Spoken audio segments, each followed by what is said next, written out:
updated exclusives and an pay yet in Sempi ever sumo shown so but me found two of them say non siena nyapo non crone ever sodden kunyas let juma de duo at was a daman as usual Tim Nina and Yantanase, yet the letters be pre eba sumo el juma so but me found two of them say be kind Akon Crow phone crows exclusives wall update no Yabaka ko fan Sempi and an pay at them a promo it's all about the Eros and course and ra quarter final 2 games at the toy after said the diamonds out of Germany host nation a free mum or Spain a bomb 2 goals to 1 prayer no say go no a course so san yaman our German cromono a branta Mikel Merino and the main papa video be a troll of a pump a say go 1991 33 years ago now when a celebration say be a free no me confirm a German and pay after the match coaches nakasa na me ya doing a big game at theater be part of Switzerland England 4 p.m. Now about 7 p.m. and Netherlands territory in Swapo.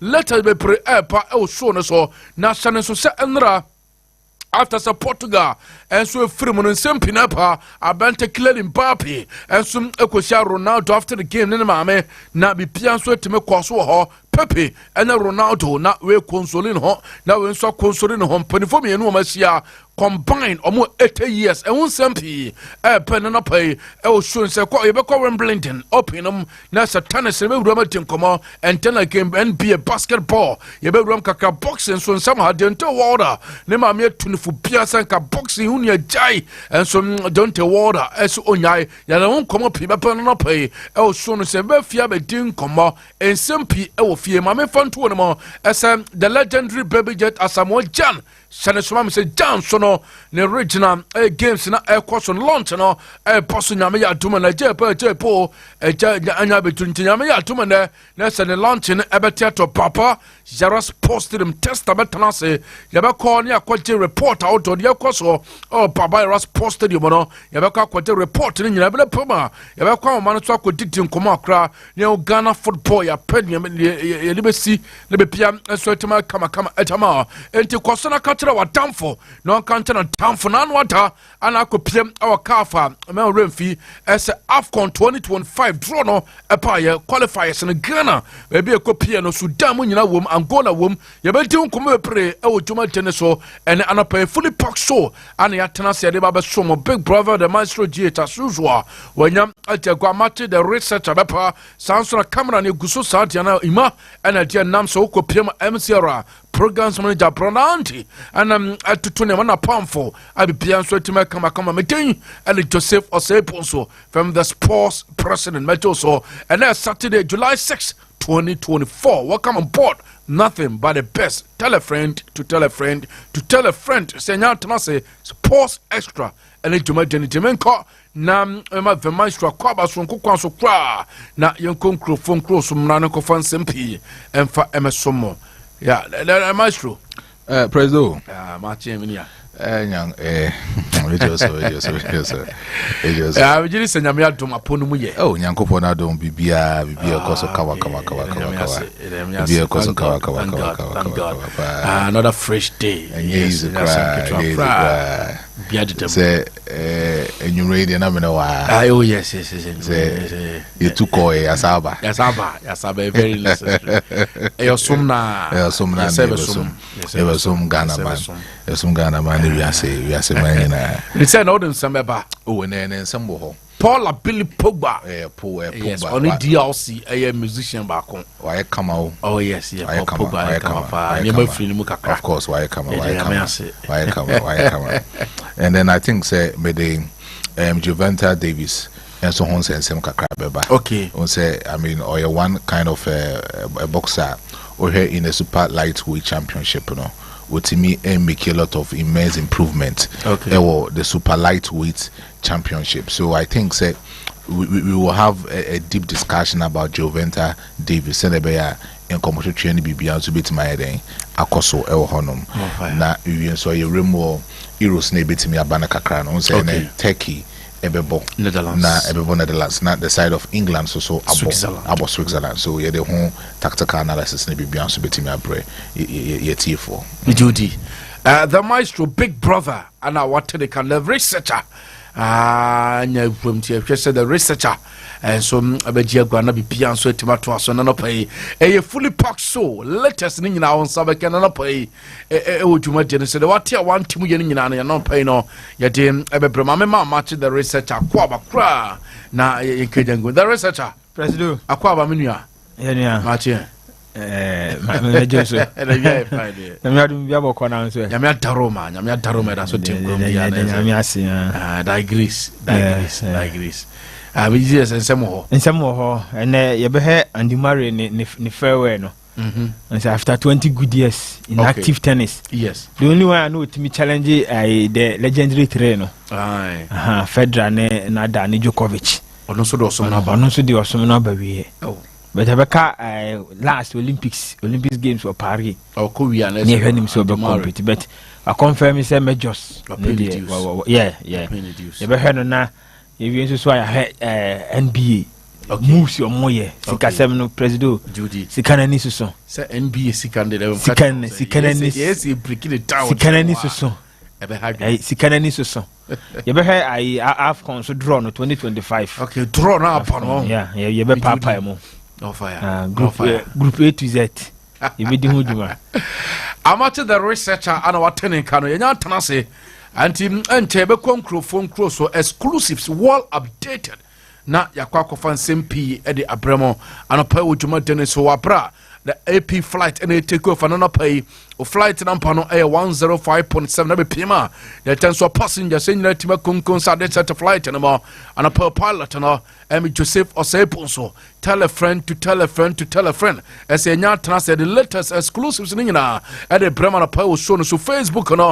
AP TVGH or the tour why free things at a time e tamaye obe like no wa say na the comments out to upper what the pa so be kan kama e de amasa na the tenso ko pima no games out to etime ekoso na eno games a ekoso no okopiem eros na nsempi ana efirimu ba be confirm latest ni nyina ana na pai edi amam so no so na senensoma me se fixtures no ana eteto results no yensa etima kanunya na pai no yede ehun komun ebrem dwuma dene so ma me frame fan to nim se game 1 ekoso no Spain and Germany na dodona jire pass deserve final abra Spain airport first go down almost 51st minute now on the 89th minute Abrante Florent Vrit now 8-minute equalizer 119 minutes Anna Mikel Merino airport second goal Emma the Spanish Sentinel a course a lot of things our German Chromo a team confirming not to say the diamonds are out of the competition Abrante Tony Cruz a bit come up PF in her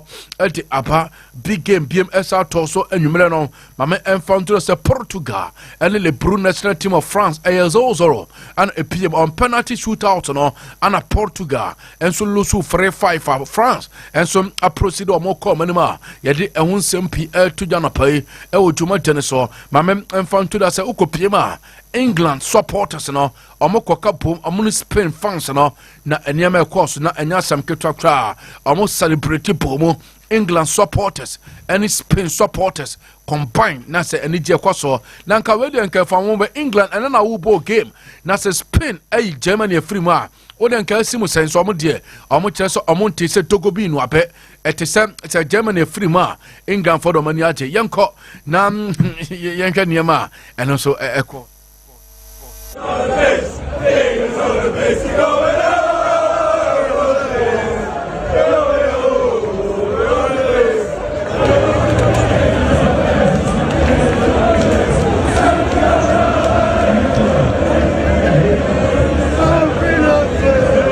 still live on AP Radio 105.7 AP TV, Facebook AP TV GH into England fans no ana amo kapo amo ni Spain for no na say amo moke German fans no eno na ayaro sempa na nyame nkwankan to kwa so England fans ye na mo pom game na den na eno no mani tete bompa say host nation be free after the game amo eti gina ye amo ni German we gina ha na we gina ha na German fans ni ampre na Spain fans and England fans so ni ampre at amo na wini o de enko no so course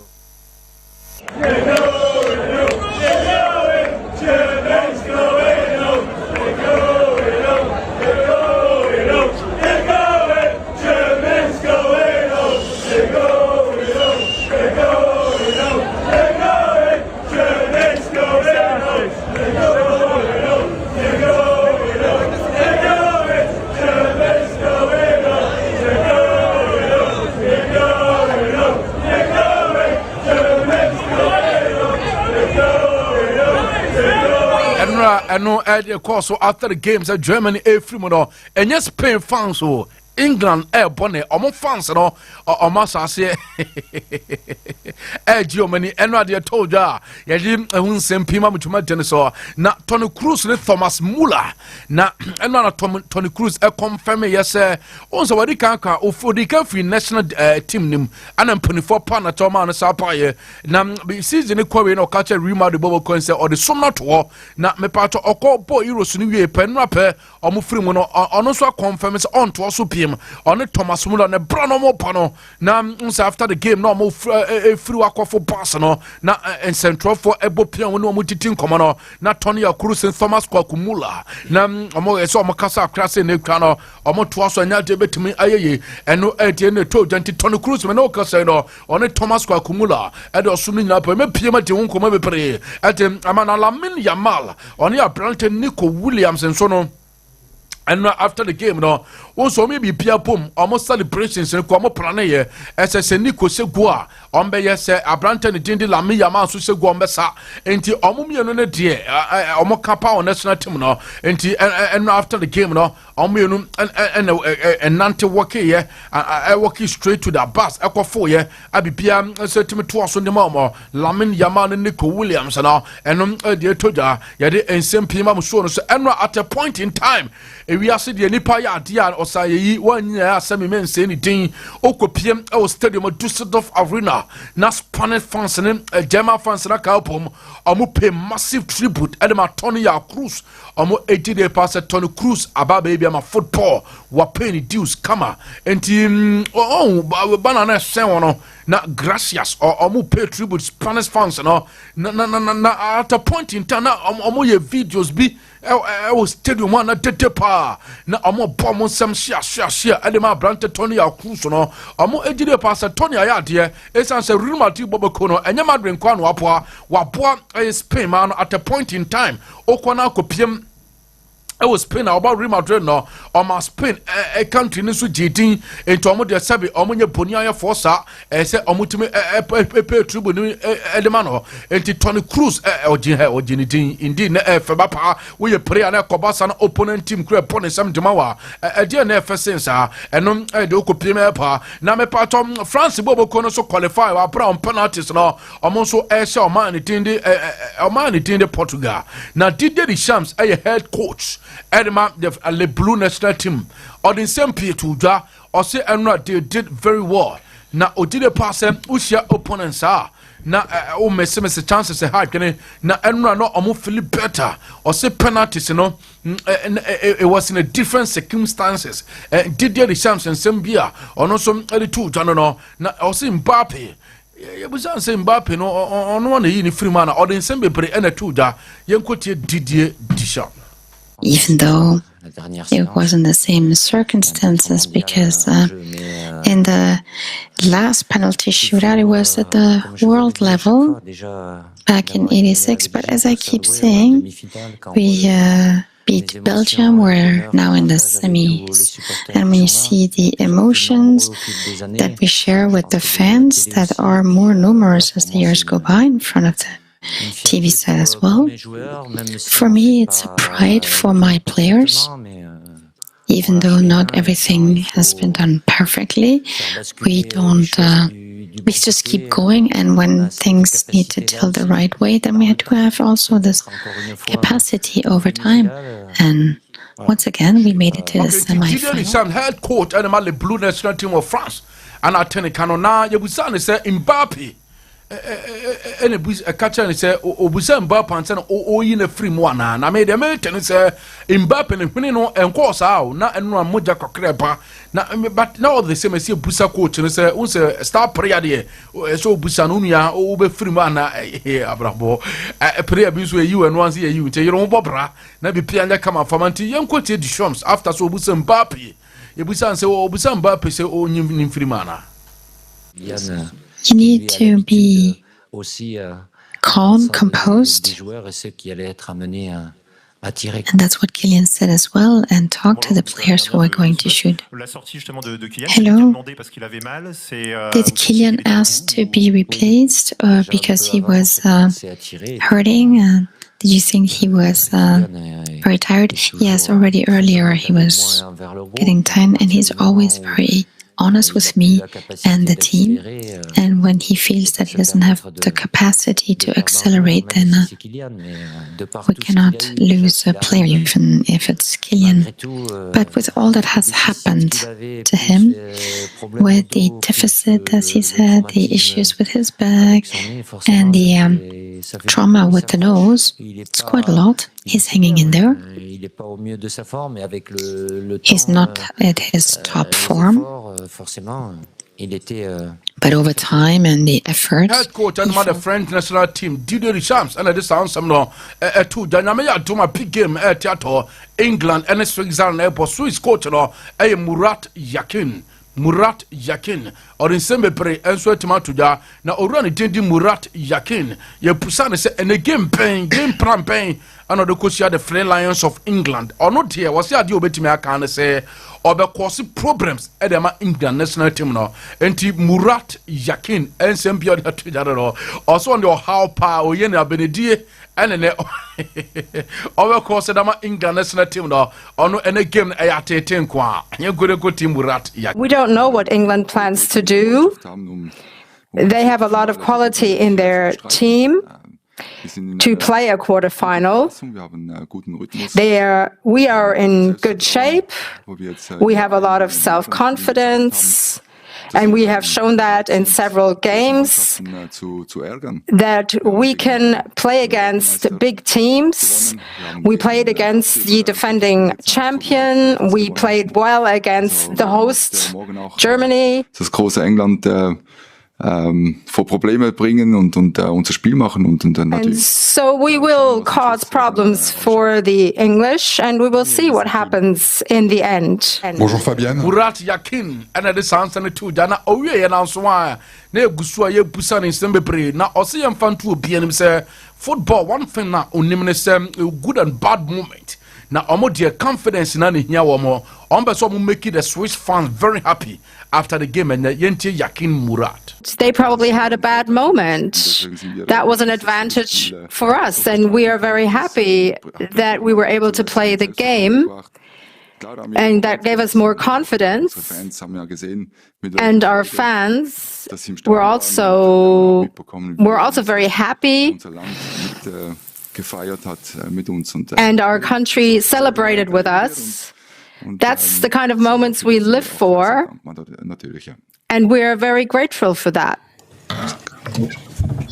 Coach Edema Switzerland, Abrante Fene Yakin, and Atenikano, na prayer ni dindi Fabian Sha, and so Kasakra, where Swiss air prayer, not Fabian. Also, the same P air to da, or say England a team beer, if you don't take care. They will hurt you. Ombe hurt you, papa. Omo hurt you. Opponents be prenanwata. Idea course so diminity na Abrante Birmingham air taker. Also one when ya ombe tima course a lot. No more dear. And so I'm prepare very well. At the Free Lions of England. Yente Fabian Sha. They have seen said he really wants to play against England because he thinks that Swiss football doesn't have the same position as English club football. Do you want to, is it the same for you? Do you want to show the English how good you can play? Yes, of course I would like to show that, but I wouldn't underestimate England. They have seen us play as well in the last few games, and of course they know what our strengths are. But for us and Switzerland, it would be great to show what we are capable of. And I'm looking forward to the game against England. And we are prayer for Fabian Sha. No, we was as a player, no, or as an individual, or by so playing as against England. Number 2, or seeing any team no a great honor playing against England. Or more capabilities run what in say no England. Bepo young could see Fabian Sha. Some of the two da. And no Fabian Sha. Some of the two da. Yadem I won't simply to da no pay. It was so no so your concern from her. The attempts England fans no. Mame fan two da say omo ye bi mame yi chire na YouTuber ono no you ka Ronaldo asema na wa hano your friend I show speed na after the game soon pa Portugal free no penalty shootout and end ma yanko we abranta I show speed o twa jo adan Ronaldo free euros no Why do you have to lose? Why do you have to lose? Why do you have to lose, bro? He trying so hard not to cry, bro.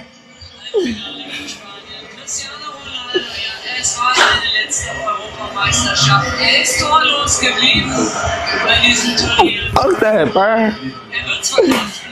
Enti YouTuber I should speed no only are not the Ronaldo no fani nya gro crowd and no susa no say how e dey na team call pass say Ronaldo film wa bra dey ntu osu nyina say elsewhere Copa America u jafu wom din ko kumasi jerem ti kwa bna Ronaldo film sa aya na ha dwene be pray enom ene nsema ode etu de sunku an ko so na France national team no da France squad no won say Osman ya Dembele and a man of the match na man here for papa friend team ni the obo after say unia J man of the match no omu nyina call ho eko pay kakra gu man of the match award we say I say a cap no o de unia nom kakra o de ye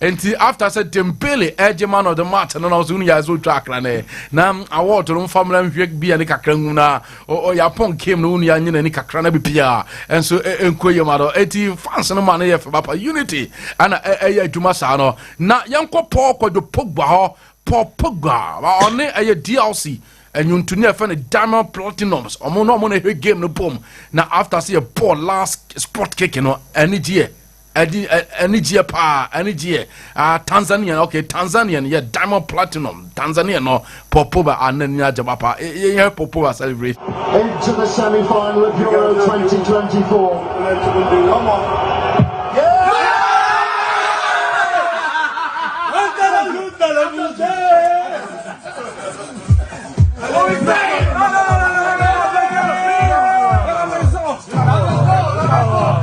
Semi-final of Euro 2024. Yes, and Cambre be a champ, come as a Paul Pogba, Kojo, Jinamo, Boba, sister, no man, Mbappe. Said it before the game, Mbappe, the two, Jano, said, what fit Pogba be pray. Those days, you know, so speed in the man about Edward that an Okofa, as Mbappe, or did a pass only anyhow. Now, 33 years ago, I never see a Spain Apple game. Now, prayer be say go must Spain, near friend Merino. Na osane na Tottenham opponents won okotwa ahusia eno Merino we nsu say go the same thing unuma de ne papa o 1991 no ahanti yahwe ne papa no o de join Facebook ni TV na he Los llegadores. Hello. Minuto 17 de la primera parte en Stuttgart. A pasos de las semifinales. Los llegadores. Hello. Minuto 17. Oh no me mekene papa no ne papa e say go ni celebrations no ano no so no go the very iconic memorable enya jan the betime fida after football me you sure say obetime nya statue go no krom na bepia aye kama Germany chance wo paduma sa go ni sande against Germany uni ase go uni atete masa country Germany pa we pa dom watete wo men rapa enom de course na Roberto Martinez a head coach and man that said the south of Portugal Martinez or the SMP etuja after the game or say on the delay pass a game no about tournament no every single game now very important at the moment especially na two teams no na omi great yenkote Roberto Martinez. There were two great teams head to head. We need to talk about tonight's game. We shouldn't qualify, talk about this tournament. Every single game is important. We need to look at the players, their commitment, Today was a great game. They had an amazing performance. The players gave it their all. They fought for it. We created lots of chances. It's a tough game to watch again because we had lots of chances and the shootout. The ball hits the post and goes out, and that can make all the difference. I'm very proud of what the players have done. We showed a lot of character. We had 63% possession. France wanted to play on Roberto Martinez, head coach of Portugal, and I would say this answer to Dan Oye, or Sadi to just say, Obo against opponent, this is France. Now, all the one penalty shootouts are only the entire soon. Yeah, dear, and on the moment, the press and Wakacho almost say, Oma Pajuma, Omumpeyo Mutuamaya, dear Mo Biensun, Roberto Martinez, Inquiti Martinez. Gonçalo Inácio, António Silva, they will be better because of their experience, the experience they gained with Pep. Pep is everything he showed in the tournament, not just during the matches, but the way he works during training sessions, the way he supports his colleagues, his commitment, and his tears are tears of frustration. Roberto Martinez, Nessa, the Twason, Bernardo Silva, did a pass Pep Guardiola. Hey, I am who you my Pep Guardiola. I'm a Bernardo Silva, a complete player. International about Pepper Bass, what professionalism. And some, and near Portugal head coach na Otenicano, na England coach, Gareth Southgate. That's a Gareth and our 4 pono.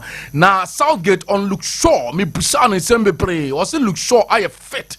Nyame ya atoma ma mo qualify for Luke Shaw and ne Luke Shaw ebe to starting game no and ne Gareth Southgate head coach and ma the friend Lion for England young konko Southgate. Considering he hasn't played since February, and if he doesn't play, what are your other options tomorrow? Well, Kieran Trippier has been absolutely outstanding for us. So Luke is available. He's available to start. But Kieran has also done a brilliant job for the team. He obviously doesn't give us that balance that a natural left footer can give you, but his leadership, his communication on the pitch, if you ask any of the wingers that play with him or the players that play alongside him, his talking is phenomenal, and it helps them to play the game. It's a much undervalued quality, and it's a bit of a dying art, really. Good talkers on the pitch. You can't have enough of them, and he has exceptional qualities in that area, as well as some quality on the ball. He's adapted and done a brilliant job for us. Okay, auntie on Luke Shaw, I know run the Southgate Ekasairon. Now me Busan Bellingham, to say Bellingham one mad ban no, and then final yente the Southgate Ekafa.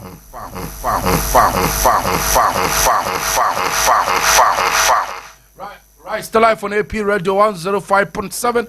APTV Gusu Tinkonyas latest exclusives well updated Amanon Samno and I didn't SMP to Janana Pay and some Adi Amam Juma Geneso. Now, Mame Fair Font to him say Roy Kane.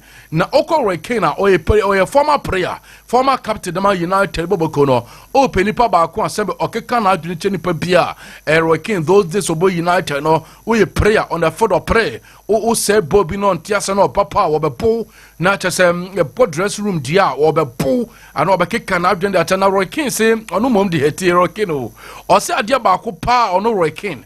One who our Gary Southgate on as a co Palmer, and Anthony Gordon, or come with Piat or more impatano, off the pitch. And Unqua or more impatano until Roy Kane co Palmer, that's all. Or say Gary Southgate dear, or who say Palmer Garden impatano. off the pitch who am so mfaso on the pitch who am so mfaso until the piano didn't so obest start to say na me ya do me game yi o ye nyina ye nhwe on hye sa two players na seta omo games omo po nyina omo ye very very war into onim denti o ye sound impact no off the field and they are okay no and other sounds and tuja ye de unsem pi ba juma tennis na okọ Germany a DJ na we pay have after some Florent Vrit take ano did the course any jepa and so football full of uncertainties any general we pay now go on to atenam pano dede German no more bad demo pana omo Germany na adiko extra time Mikel Merino Santino omo remfita said ye kroma Luis Suarez remfita no o de bra go on say ye konko reactions now.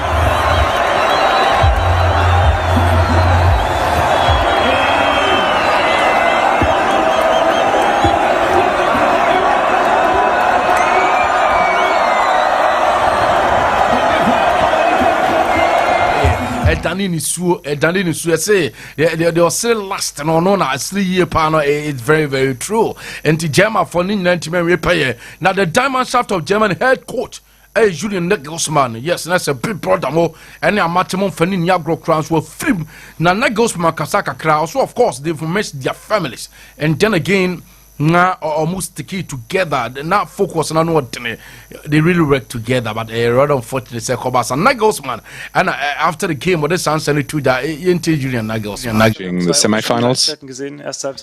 Well, I think we saw two different half times. We started very nervously, made too many fouls, had too many yellow cards very early. In general, nonetheless, it was good that we wanted to send a sign, that we wanted to be present. I think that Spain didn't defend very well in the first half time. It was quite simple for us to get into the last third, but we played the last pass too fast, not precise enough. I think both teams had enough respect. All attacks from Spain, we defended them very well. But nonetheless, the whole game was too open, and then time start of Germany, and other sounds and two Jano penalty no Marco Kurela Bono. Na bompa yanya penalty Anthony Taylor. Why? Now also no mompa baby no dinano. Na ebe dine diamond no refa Nagelsmann. Ese obehu se born a penalty. Another in a penalty when yan ye cry. Now according to the Cruz or some bury or the Busans I don't know yes I was so no or very optimistic. Say if you put omo winnie or jet title no be jai until prep pass or man team no free no next official or confirm say we jai bono and I granted Tony Cruz no and other sons and etuja na ye be call a Portugal France game the Pepe and Cristiano Ronaldo dos Santos Cabral Aveiro after the final whistle after say a boss final sport kick you know you find winning goal those days you know they had told you winning goal we should be at the papa in who the young crowd go school that's our time up and for the Akoyan carry. Now we need go on the two penoners are done in soon Portugal for no. Now when him say Pepe e console Ronaldo Cristiano. Now Pepe no console Ronaldo no soon. Ronaldo so console Pepe no soon. And no ye be papa na ka so me free park and so akopet and so sometimes press no ayai or mo bre and your where the course.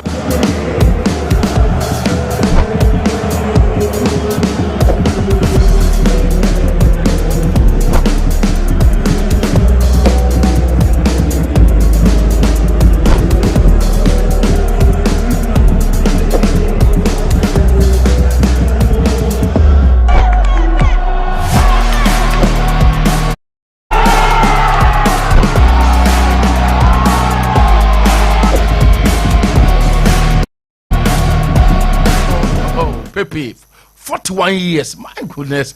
Ball, Pepe. Etina and Ronaldo, and now, you know, we console, we now console, you know, Obiesu, Aero Sempa, and I'm told you, real Ferdinand, a former English international. Now, Ferdinand say, Memphis to appear him say, oh, no, Kobe Manuel started game now. Ferdinand say one Obenante from Germany to England Obenante and say Abrante fan Kobe Main started game no man started ko you know nim tintia into leader pass na me ya to me compare so no Gary Southgate ever started Kobe Main no any Abrante fan Rio Ferdinand de two ja na Gary never say ono no get very emotional say England e win Visia Euros na de na ko yi o say e be boy England country as a whole e be bom papa e be boy na pano omo senga na the trophy at omo na yepe so time World Cup 1966 you can imagine yes ya de no 82 to omo krom twaye into did pass hard getting to omo gia ebe boy man papa ene gam never ana ode sanse no apa bonta betoja also did pass said drastic changes here dwuma was starting level na me ya dwuma ne eno ye de ode apa no Tony Cruz say we Japan for 34 years about 832 games both club and country 80 goals and a Tony Cruz say Champions League or G6 FIFA Club World Cup or G6 UEFA Super Cup 5 La Liga Santander 4 Supercopa de España 4 German Bundesliga 3 DFB Pokal 3 DFL Super Cup 1 Copa del Rey 1 World Cup or J1 that was 2014 and to Cruz indeed why Juma football what playing do football and some actually very very well and no I branch for Tony Cruz from the me part of for the first time Spain winning a knockout game me part of major tournament say Euros and a World Cup at a host nation story very surprising right in Spain and major tournament say Euros and a World Cup our born you can knockout stage from round 16 ABC semi-final Spain entimi any host nation enfrimu down in this year 1934 Italy in a hosting World Cup no Amusha knockout stage Italy unifrimu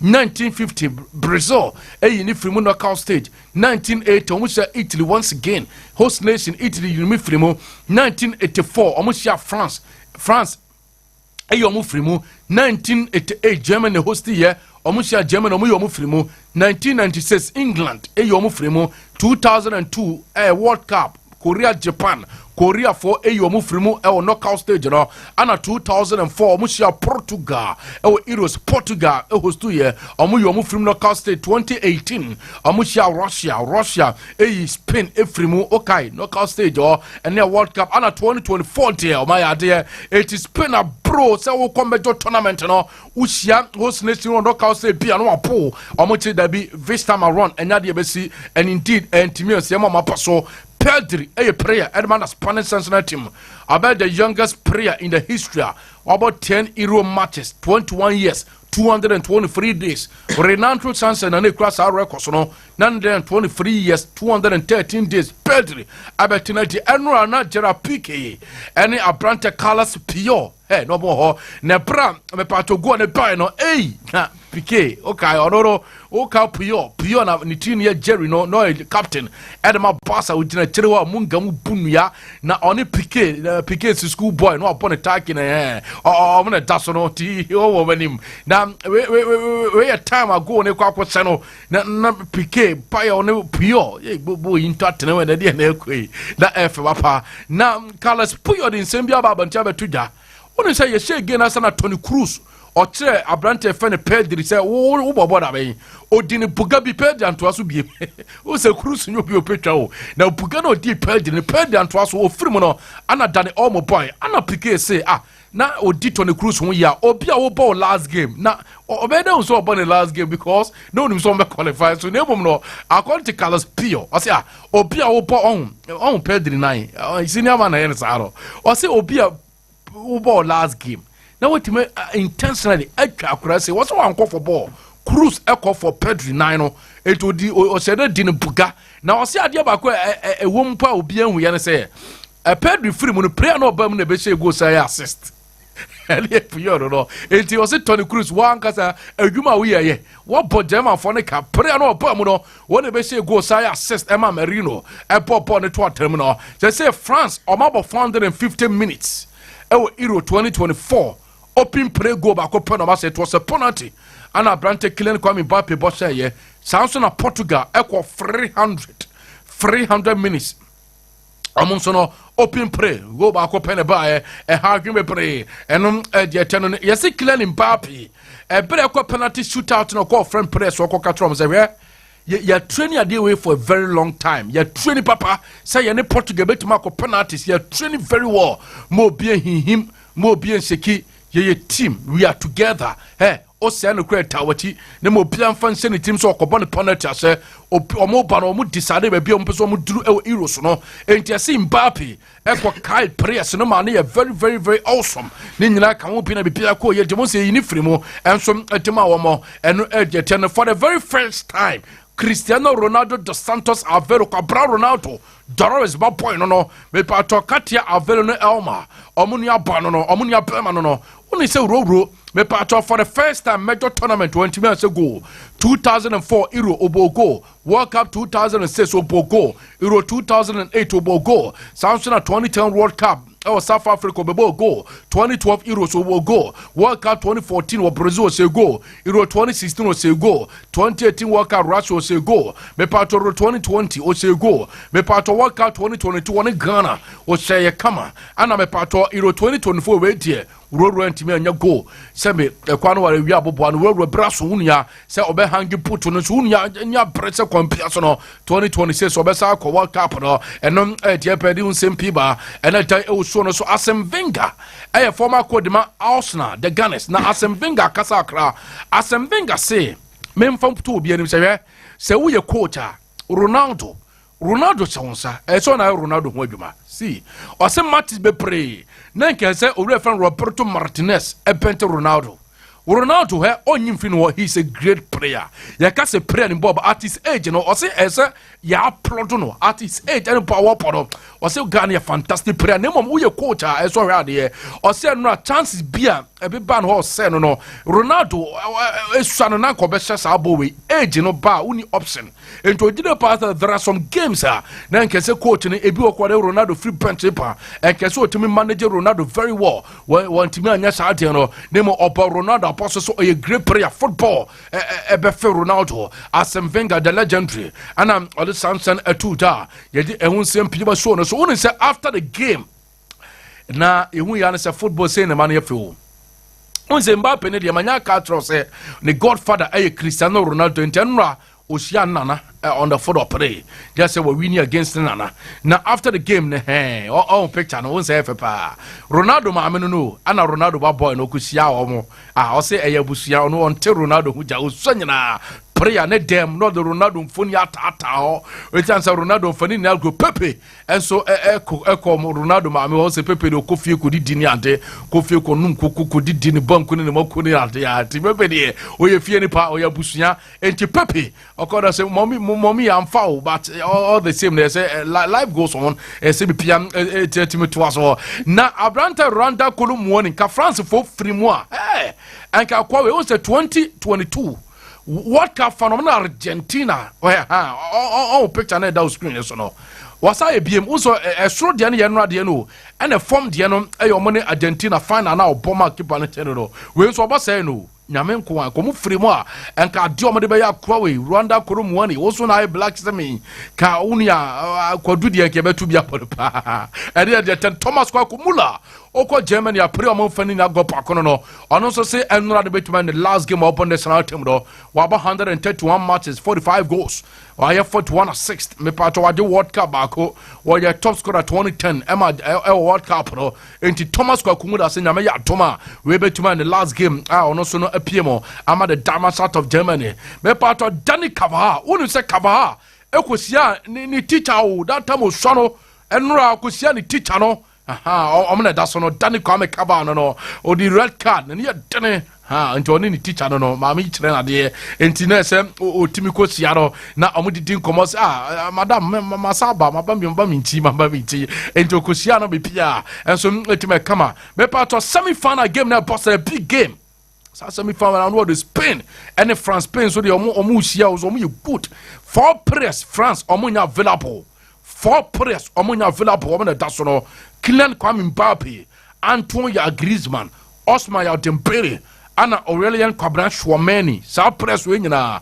semi final wo Spain wa me se press we obeda ball enti Mr Didier Deschamps o assemble ne po enom de teno no asem kase pa ne tawo no ukopie ma wo sempa oba ne dey Ruben Dias on Pepe ne Cristiano Ronaldo wo se hwe omo ye reference edema Portugal man no enyo team no man no omo fa sa 2 players ni akro the pedia deals omo ya de na ya de deserve sen come the title no Ruben Dias dire pass no deserve esen ka sa title ne de e ka Euro so mutimache eno nsem de toja yenko Deontay Wilder ho no se Deontay Wilder na no me ka tro se ne ma me se ebeya American boxing no na Osama ne peja jai ye bolt toto se de metene se Bridgerweight bout to be Basel on Lawrence Okoli and Ebekun enti mpanifo so nya aboten chombe communicate date na ba enti Deontay Wilder unia so on tija still so tumekon Oscar de la Hoya Oscar yakomko Oscar de la Hoya se ne de mame enfant to the golden boy promotion on a chairman sai CEO na boxer no jana nteno Oscar de la Hoya ne se CEO to know as of more boxing da akoi on your friend Garcia no why de bia wakoko box na akọ Twitter Richard abuse opponent no oyesebo Muslim ke kan semen fata be party wa oso party ma Oscar de la Hoya sehwe ade na ni nipa na ne client na ne sabe airtime enya part of boxing ama de me take cross ukopie ma boxing for kra no ade omo ne ma fini sem so onya boxer biem afi de the top up na de la Hoya fire ne so me part o sabe we akuda fe na wo pe so to me part o or the lengthy message about be part o yanko Wimbledon tennis no Emma Raducanu wonim say o ya ade o to me win Friday na nura Emma ya ade Emma Raducanu na de na into a PM our third round our Wimbledon abi PM so etima kama ejamano na sa omo game no na ano atem pa ana aplante fa no Carlos Alcaraz ono so efre chire yetwa no 2-1 settle from 2-1 set down obe winning 6-2 against Francis Tiafoe from Italy. Francis Tiafoe hey onto no ni 2-1 now ye ko Philippines.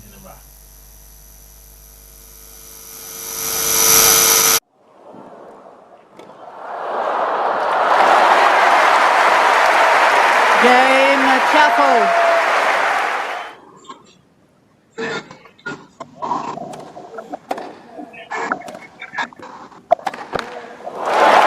Game and Testa Tiafoe. Because the Alcaraz or idea from 2-1 town there over 6-20 Tiafoe yeah but that be it was rather unfortunate of course Italian Jannik Sinner or also returned to the 4th round. Wa bro no so Juma Bruta oni abrante Miomil Ketmanovic Serbia no ono so no Juma Sempo Daria Kasatkina eso Paula Badosa defeat no omo ye ma omo de no so na fepa o de team la. Oh my goodness me, she read it. It looked like she wasn't even going to move.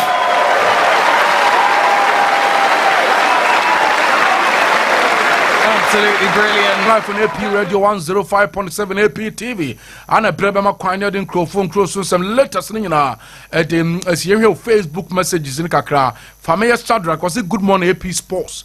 I'm watching you live from Wasa Kropon is KTO CR70 it's no be easy. Asunaba Kofi Jumfi Presido keep on doing a good job. Ejana Sokumo all right. Sharif Mohammed watching the show live and clear at Wuno Presido on fire. Portugal pa hey krata se on Cisco de Hambo. I'm watching the show live at Kou Asakraka St. Paul's SHS. Yesterday was a great day because my 2 giants were eliminated, and I said yesterday wasn't a great day. German and Portugal I didn't have any obende. I say I have been telling people that English referees are not good at all, especially Anthony Taylor. Why didn't he visit the VR? Okay, oh dear Lord. Kwame Adomako watching the show live at Ashtown. Good morning, President. Switzerland will shock England this afternoon, and Turkey will lose to Netherlands tonight. I take France to win the Euros, and Argentina will also win the Copa America. And Patrick Dapa, you are live inside Kajaji in the Bono East region.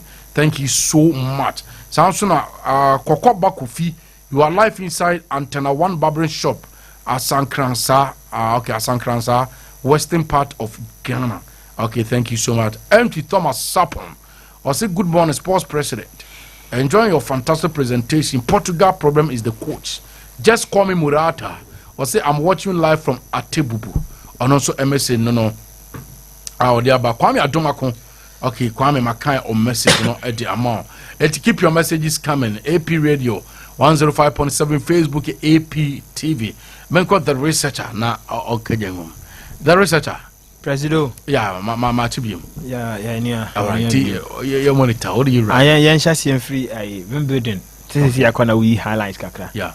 And attention no free Thursday ni Benina Naiwo and the Marisu. Yeah.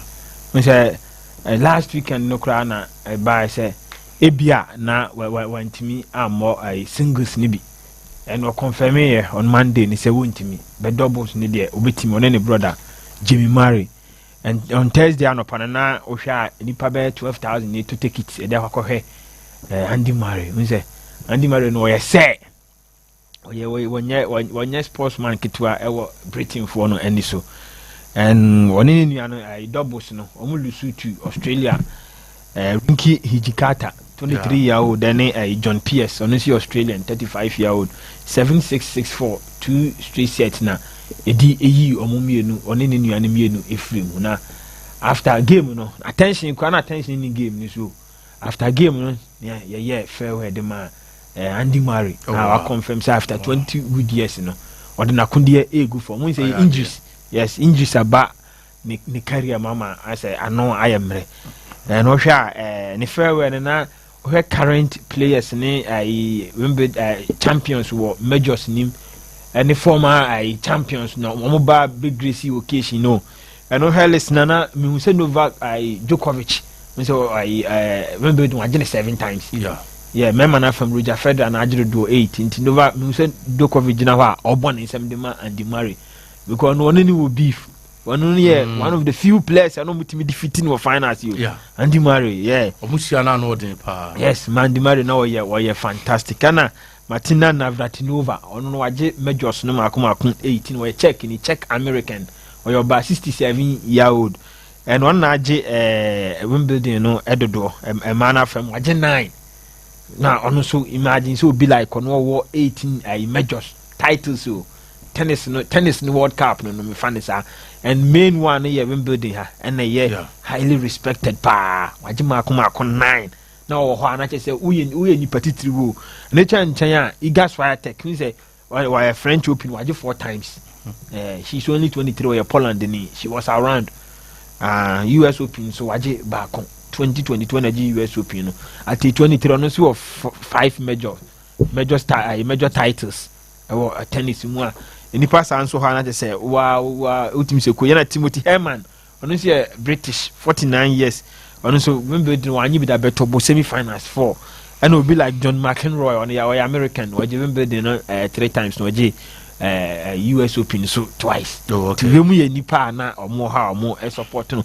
and nya no nko actually me so me the video I montage biaba o my de take kama na Venus Williams ewom Roger Federer nso ewom and Djokovic na nkansa o mu a o kasa ya o me de bom nua na baso Sanye treaty legend obi oye legend and they respect him a lot and the Murray no omo respecting the pa anti yemo omo abaso and omo kasa bi here no Susanna I Baker or a former BBC TV presenter and also a former tennis star I'm so waji I'm French Open waji French Open 1976 and my manager on the interview no from nowhere And no occasion it was so nice. Yes, program it was 2019 who Roger Fed Diana Sana and you say fantastic.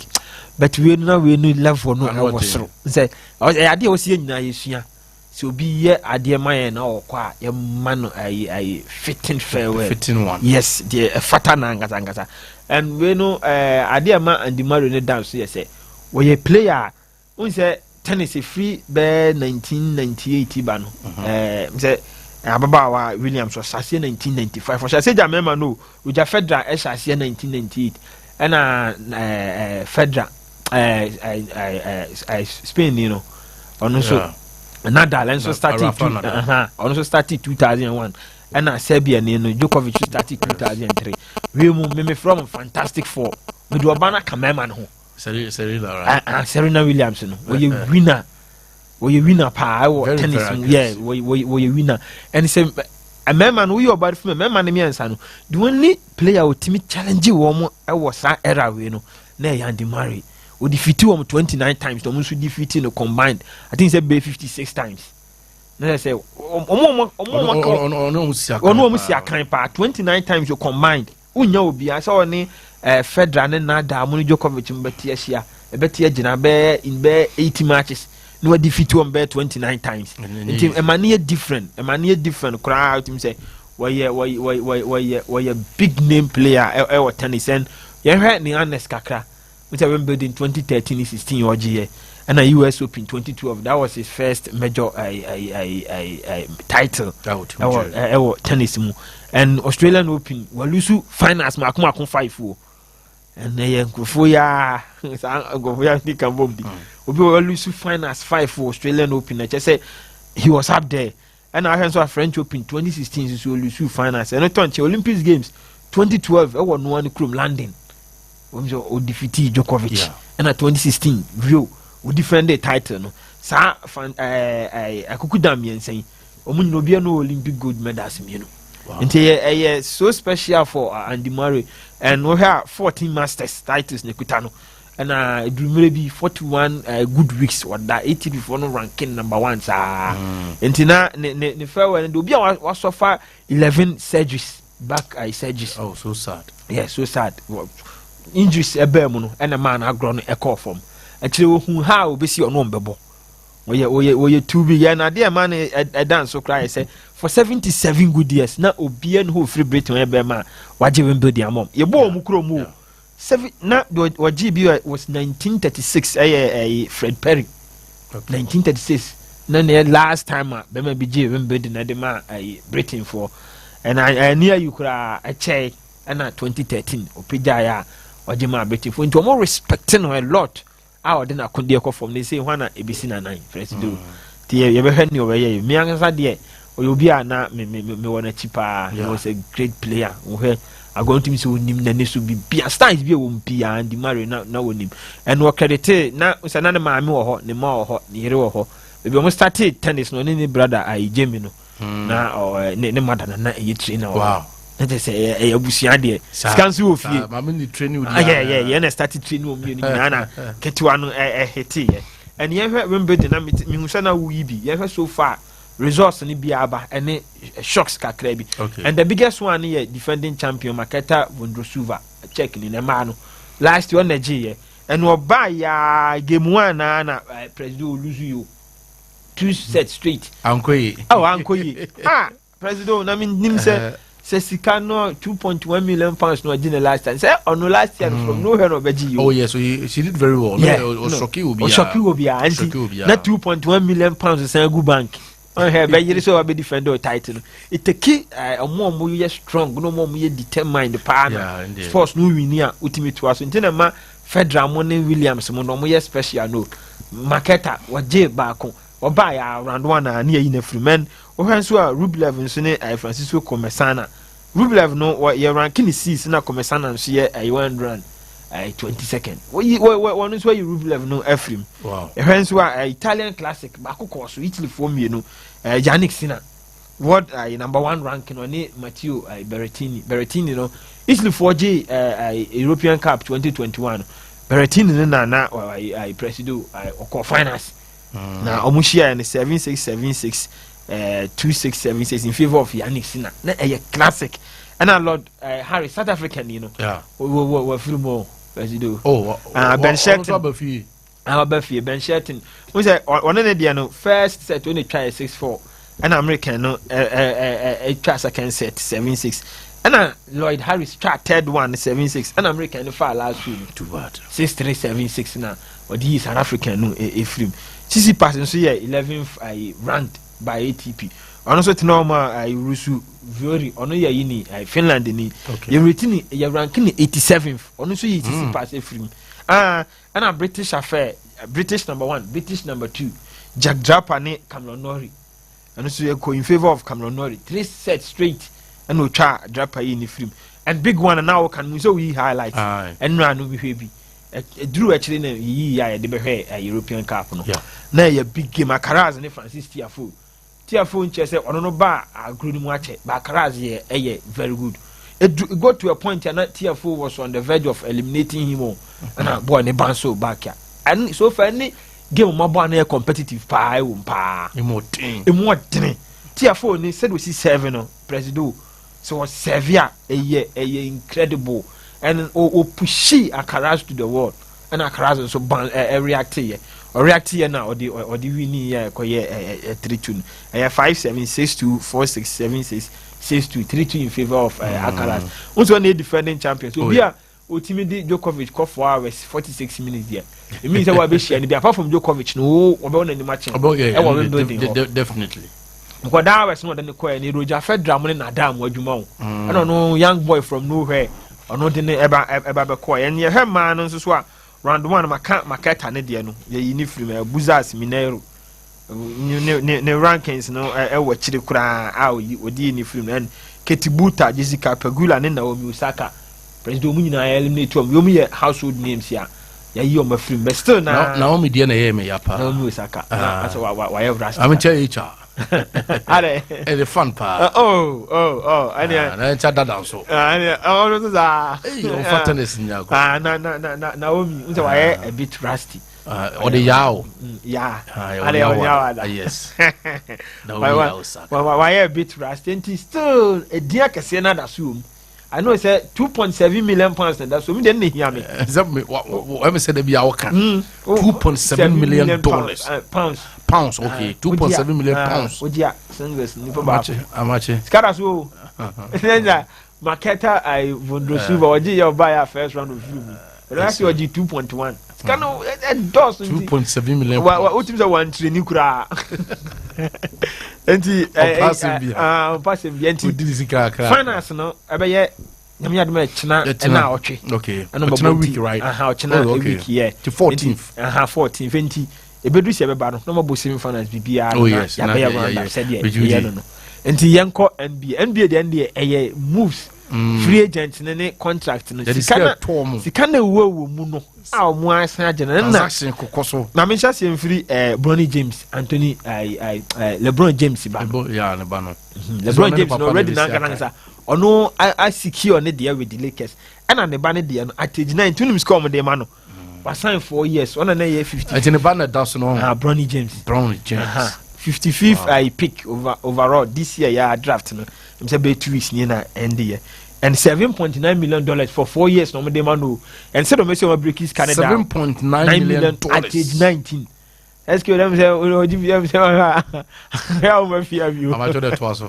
and the first year no be $1.1 million okay first year second year $1.9 million okay third year $2.2 million now the final year near $2.4 million wow and the NBA need there just say ya wo na wo now I want to be 2 million Canada based on BDR if you just do more at age 19 $7.9 million Etikrum obi wa ezu odogu they say I had all I say Tiamango near uncle you o so ma mentia mangu any idea and a contract huge at his age you know $7.9 million for 4 years yeah hear any papa no so there say papa no be free agent na omono no aka we renew 2 years also LeBron James there $104 million LeBron James papa ni LeBron James ona what shares for Liverpool is similar yes already na oji last year na oji $51.4 million but the contract no renew no kakra bia beto so 2 years now, I signed $104 million.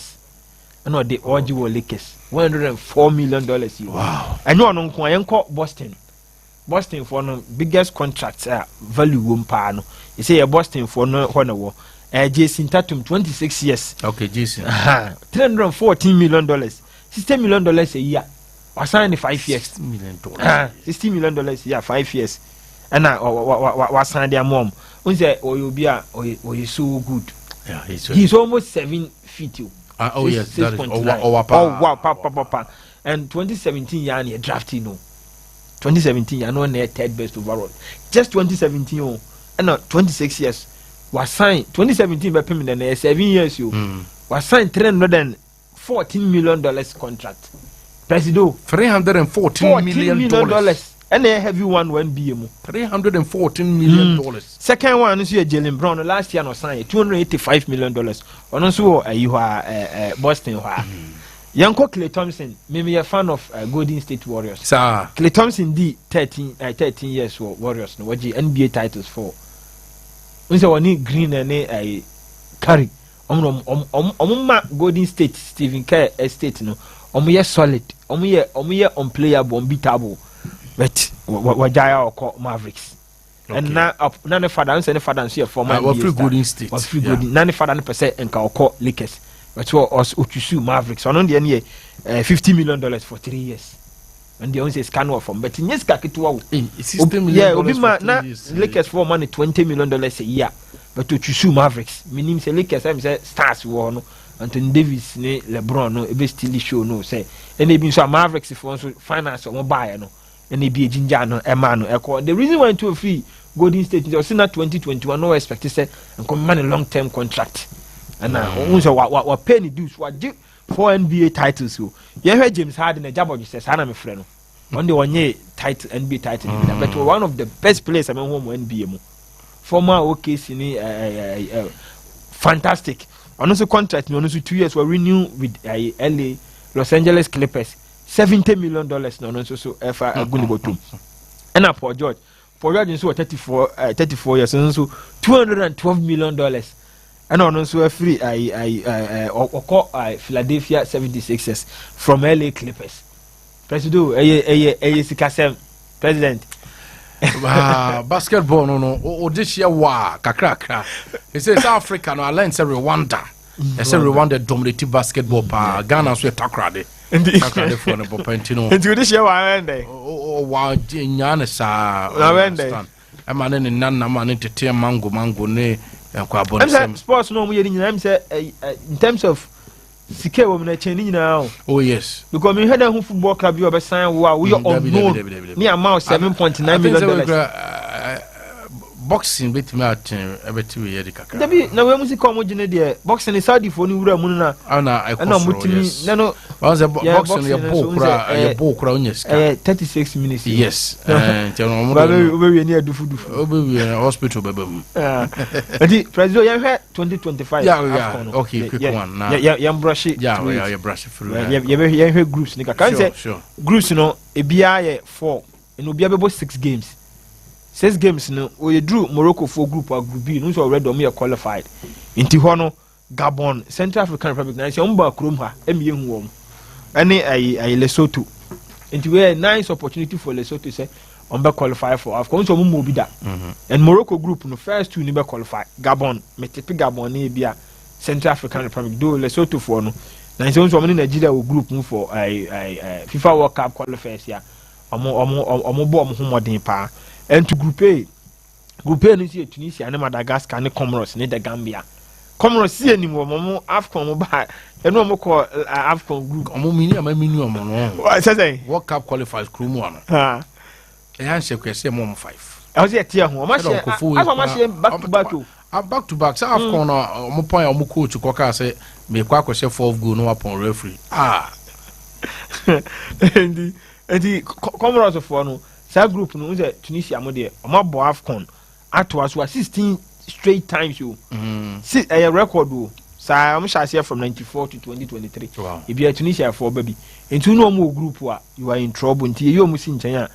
Madagascar 2019 AFCON se be ka omo share Nigeria yes omone Comoros in the Gambia but me te Tunisia in the Gambia omanya new coach Jonathan McKinstry me heard him so beto no ya mo nso omo team already Tom Sanford be de to ho and omanya superstar ba ko Yankuba maintenance ya na okọ Brighton for 30 million pounds from Newcastle from the Gambia and he group here Egypt na ahead Egypt there Yenka omo asem against Cape Verde, Mauritania and Botswana. And they will qualify. Metipi Egypt in Cape Verde will qualify from Group C. Okay. Mauritania, Ombo Afcon be show Algeria we no mu refi bobo. Anya Mauritania. Enkoye ba akokra bi. Omo share Algeria we. So form na no mo Afcon no. Ombo na nice. But ye bo we no. President omunya hwibi o. Work out qualifiers no. Bo amanfo bo mo no. Too bad. And problem behind here the same squad there na some motivation is than who be they know also mo ye di kire wi ase no maye beat Nigeria na enough and group D Nigeria, Benin, Libya and Rwanda. Nigeria and Benin and Rwanda were the same group of World Cup qualifiers. That's Benin share omokra Benin show mu 2-1 Nancy Benin show Benin it is only Rwanda for matches World Cup qualifiers, you know, qualifiers. We say Nigeria there, and Makra Makra Mimu, and say ke bomb ni bomb. We ain't Ghana for. Say you must see on pay any more. Say I need see pay many more. But minimum say group D once you runner up last AFCON. Me te pure say Benin, Libya, Rwanda. Ne beti ma you be. I say Rwanda AFCON. Omo ba ko pay was 2004 opening game community Tunisia and boy at Tunisia show. And omo nya 4 points AFCON ko omo share Dr. Congo. When say sika ba ho omani abrese say omura football mu nti on bet try say on be qualify for AFCON and group you know Algeria, Equatorial Guinea, Togo, Liberia. Algeria and Equatorial Guinea metipi on me no first two na Togo so say Adiago say the president say the draw ni city na the first two no likely someone be qualify you hwe some ne omno ye highly ranked we say the Omasheni yes and group F no so say America no La Côte d'Ivoire and Zambia. They are way ahead of Sierra Leone. Chad mo kwade. Me pese me bo mu din because omo ba mo ma me ye. Me nyɛ so bet me put you up a fight against Ivory Coast mo. Ivory Coast bet me show 9, 10. Na so mo share for 9. Bet me Chad bi. And group H so Dr. Congo ni Guinea ni Tanzania ni Ethiopia. Ethiopia pioneers 1962 AFCON so mo je ye. Ye no me start you. And so Adiago. AFCON first 7 mo qualify for ni na o. They say qualify on the last play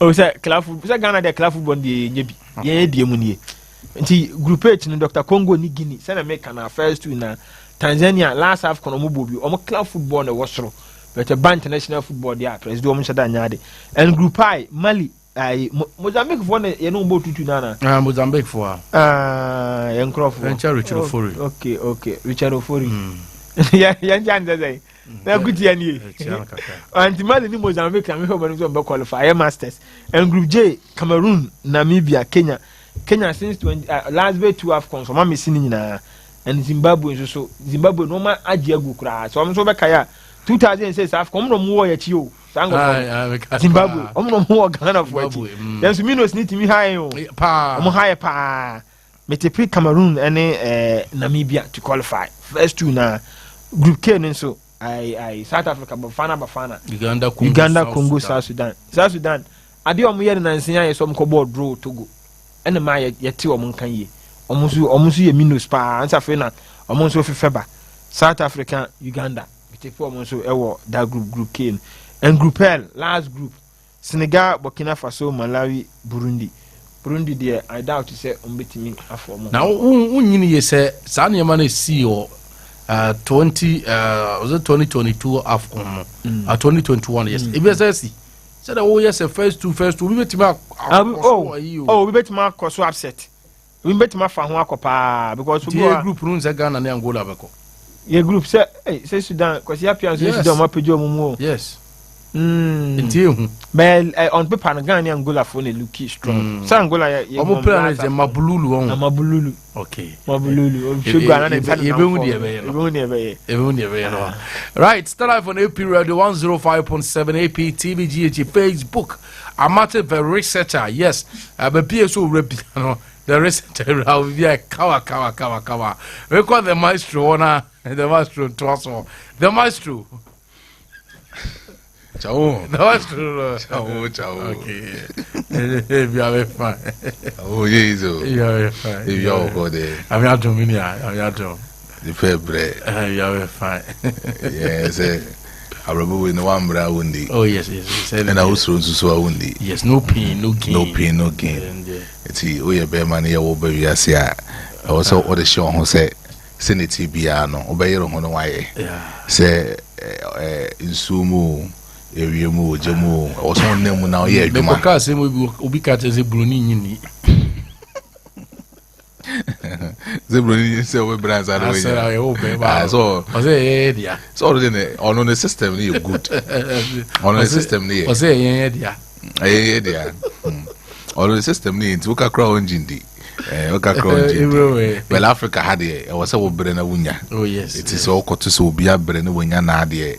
Now Bobo who no catch us see the same man now what's 1 eye one so when you're there in a chairman when I was so because no brain only him coin of us brain only him coin of us be maintaining it very well. It's the old brain would be and yet dear comedy no eternity pepe it's Chabu yes na Amakye DS in the Mamisha say free boxing na I think say one guy be boxing super lightweight championship and as a division hall and then he's doing very, very well. Okay. And I think it will be a great job for us to talk about this guy. He's called Gervonta Bryant Davis. Okay. Gervonta Bryant Davis. He is one of the biggest boxers as we speak now. It was super lightweight championship or as a division hurdle. O check divisions now. That check divisions in the mutual because you see your heavyweight division, yeah, your the featherweight, and you the lightweight, and you the welterweight. We know the division no wakun all the subsequent rounds. Don't know what division. On what lightweight division. Okay. Eti wakun the welterweight division was also wakun the featherweight division. What I say, and was answer called the welterweight into wakumiensa, lightweight, welterweight, and a featherweight into miensa. And then what you must specify in that kind of performance, or person equally on one Godfather, Papa friend say, I mean, the money man. I mean, Money Pacquiao. No, not Pacquiao. No, hey, sorry, Floyd. From Mayweather Jr. Yeah, it's on the Godfather. Now, a person equally that record. On say Mayweather with that record, and they say Oko unbeaten or boxing anymore. Opinion with me 50, right? 50. Even with Manny Pacquiao, on the crown on the share and way back in 2014, crap, to me defeated Pacquiao. It's the share that record na cra Floyd Mayweather now. Surely, on Robert Shaw say Obi into me ambono and Gervonta Davis Bryant no as an accord 30 matches unbeaten. Hey, wow. 28 technical knockouts, 2 technical knockouts in the way to me Wow. So it tells you say we a boxer that's a lightweight super lightweight division. That's a whole baby share papa your friend said Gervonta Davis it is quite obvious say he will either kick you out and answer obetimi akele with technical knockout.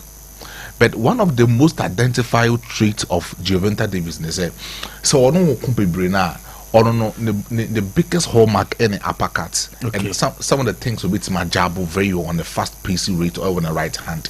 But so here doesn't talk any more than the mawa. Tembian ya no ujusu a lot of on the body punch. So the body punch, the moment to be more body punch, definitely ube lusu a lot and untimi enfan ko enim. Or the be a Ryan Garcia with a fight between on the Ryan Garcia he did well said who said that fight na aye in the round 2 of that kind of bout. Ryan Garcia said with immense intensity, but Gervonta who said so when Timian hold Ryan Garcia very well, that's one man body puncher. Ryan Garcia beat me defeating. So in the 8th round, with him Ryan Garcia that body punch, and then he was able to defeat Ryan Garcia in that particular bout. But then so check the life history of Gervonta Davis. He is one of the lightweight championship division champion. Wakun in that same division, Oscar de la Hoya ewo, Sugar Shane Mosley ewo honum. Okay. Manny Pacquiao or Floyd Mayweather so honum. Oscar Jose so honum. So you check this kind of big men or Macron in this kind of division. It tells you say Gervonta Davis air with this kind of division. I was all hearing on Okuni. and you check about the most division councils at boxing mo. What's a boxing? You that kind of the WBO, you the WBA, the IBF, and the WBO beam. A 4 within these councils and other organizations that this kind of boxing mono. Wakumumino, IBF, WBA, and WBO. Emubians with him biggest championship or one as winner title. Wow. So in the recent match against Frank Martin, it was a unification bout. Unification bout nature say all 2 or more titles from the IBF and WBO title, and I said division. So IBF and title no the same thing. Frank Martin so the same title, and also IBF and WBO title. It told me it was a unification fight in the man to be born in June 15, 2024. Or calling for a rematch again for Gervonta Davis. It was that match though. But then checking the early life history of Gervonta. You're on the Sandtown of Maryland, Baltimore. But Sandtown and Casa the intimate 2 in Sandtown, they say a sanka a group to say okay Kumasi Hanoma, say you baby to say a bomb. Ye querying site ye 2 boy and say a blasted boy ye nya gravel say timely a constructing your roots and most of the things a honso sana etie Sandtown or Baltimore no or more biggest querying site in the early 1890s. No more querying site, no more a lot of gravels the free honum. It's almost 2 crowded in Sandtown and a Gervonta Davis a free. What check the history of Sandtown, Baltimore boss? A honum Casano criminals in Yerizu or more honum. So most of the youths no more Sandtown and Casano, most of them are criminals. It is Gervonta Davis or non Casano Papa a criminal. Gervonta Davis and she don't win papa one-on-one on any papa dim como maybe in a year and also when you fatherly love care even in a year that because always be an betting papa and can papa air call into jail and also or coming out from jail. Very good. So within the age of 5 years, because of say or no Gervonta Davis, none the papa a criminal, none the mammy so assisting them so yen intino, yet no call foster home. So it was yes, life and call. So you didn't call the foster home. Now you didn't call the foster home. No, once a foster home, so the moment they are crying, be called means the government nearby. Yeah. So you as a parent, you don't have any responsibilities. You don't have any, right to be about the child. Unless so one yes, very good. So foster home no call I want to say baby. So over there. The side of Gervonta Davis was like he was bad and Kasa. The foster home no or a lot of things. Emma, it got to a point in time. Not even the authorities no more foster home no cram per se or mobile head Gervonta Davis being. To Ujani free foster home a walk from the street. Now all what streets the mono and Okushi a friend be at the age of 7. Now that a friend girly. Girly was Gervonta Davis in a friend. Now girly ne papa. You find Angelo Ward. So Angelo Ward now right now Gervonta Davis, the personal boxing coach as we speak now no. Papa no and the far Gervonta Davis no. Into story ni. Papa ne far Gervonta Davis no make sure say akrawi onye na adwen say obetima ko school. Na school no onye na adwen so obetima ko no mefa no am make sure say the talent as a boxer no betimi he's our talent in the P. Wow. It's within that Sandtown, we have a particular boxing gym, a friend say Uptown Boxing Gym. It was Sandtown Krumo. And the papa friend say Angelo Ward, Esha say yes, all day. Papa friend say Gervonta Davis, no, or practicing and also or Nico train day in and day out. Within that same town, not girl no the best friends or Kanawa, or making sure to meet my motivating the side of Gervonta Davis. Amano, the boxing career and it is CP. So within those times, where who the papa, where who the mommy, the foster home no coin so now went to me and because of one bad attitude. Now or street or born a bra and I could share the friends a girlie. Now girlie so I could introduce you Gervonta Davis that command papa. What I say, every friend Angelo Ward and Angelo Ward and person taking care of this particular boy. But Angelo Ward na kaso no so no Soundtown na kaso no so brew hono. It's the kind of school now. Not the bad girly econo or the Gervonta Davis kotumu, but Gervonta iti indim buanasa. It's never so no ankasa a dropping home from the school. But dropping out no or sound to the kotu magnet school. Abrocheka Magnet School a public schools and ki kro man no we say public schools and I mean kind of side tone okay and they private schools. It's America on magnet schools, most of them are public schools.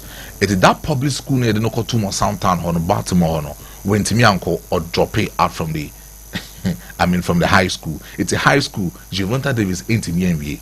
But a quite a fast one Angelo Ward it making sure so the education is complete and say over here don't say you throw one say you was in your own of deck and your distance learning programs so on to me the side of I mean Gervonta Davis and when it comes to education education now or person the Gervonta Davis they say so Gervonta Davis are public schools ni be crown point me and reach high e won a high school diploma and a high school I mean certificate crown point e was so making sure so betimi a complete either high school and secondary school course. Wow.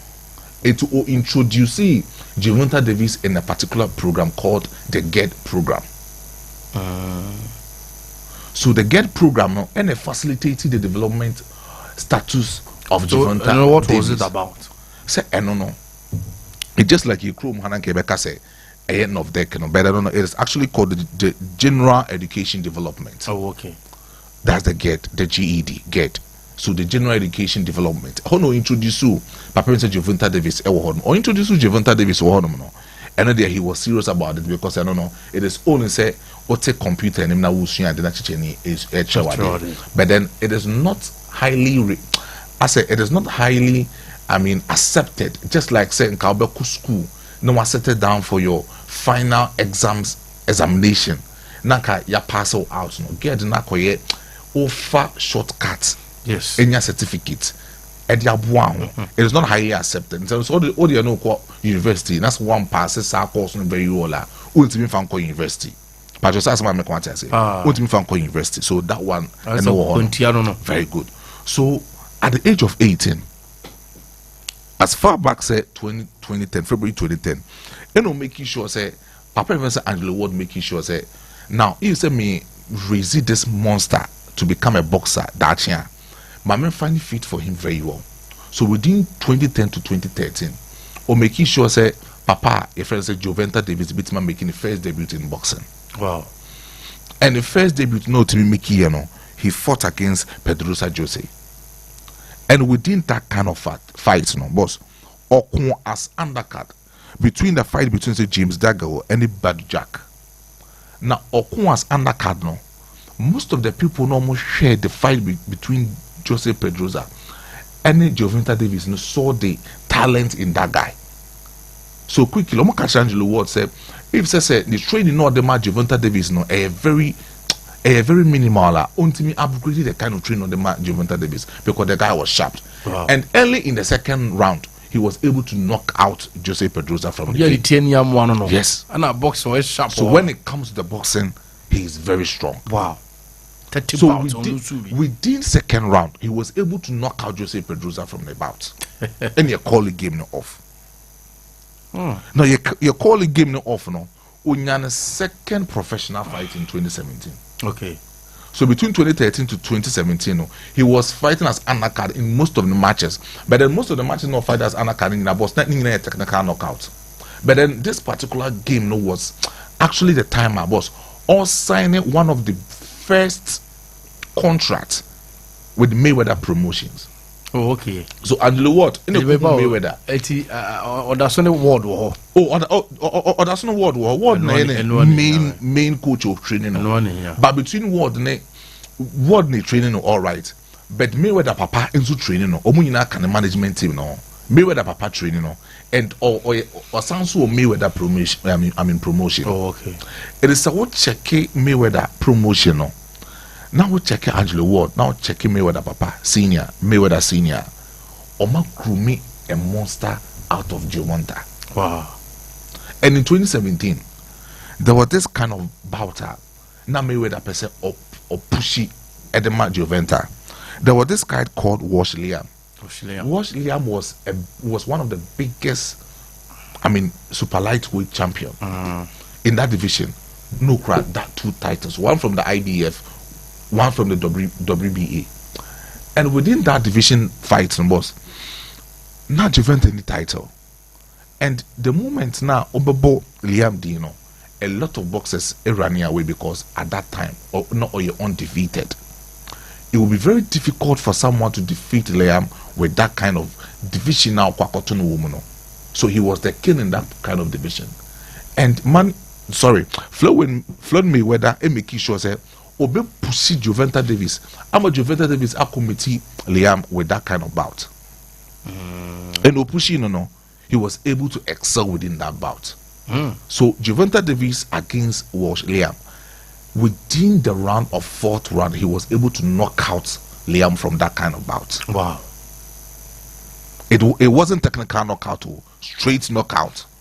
Coach is going to be drawn. And one of the attributes about Joventa is that so knockout arta is not a combination of many PC punches, but then he will give you the uppercut.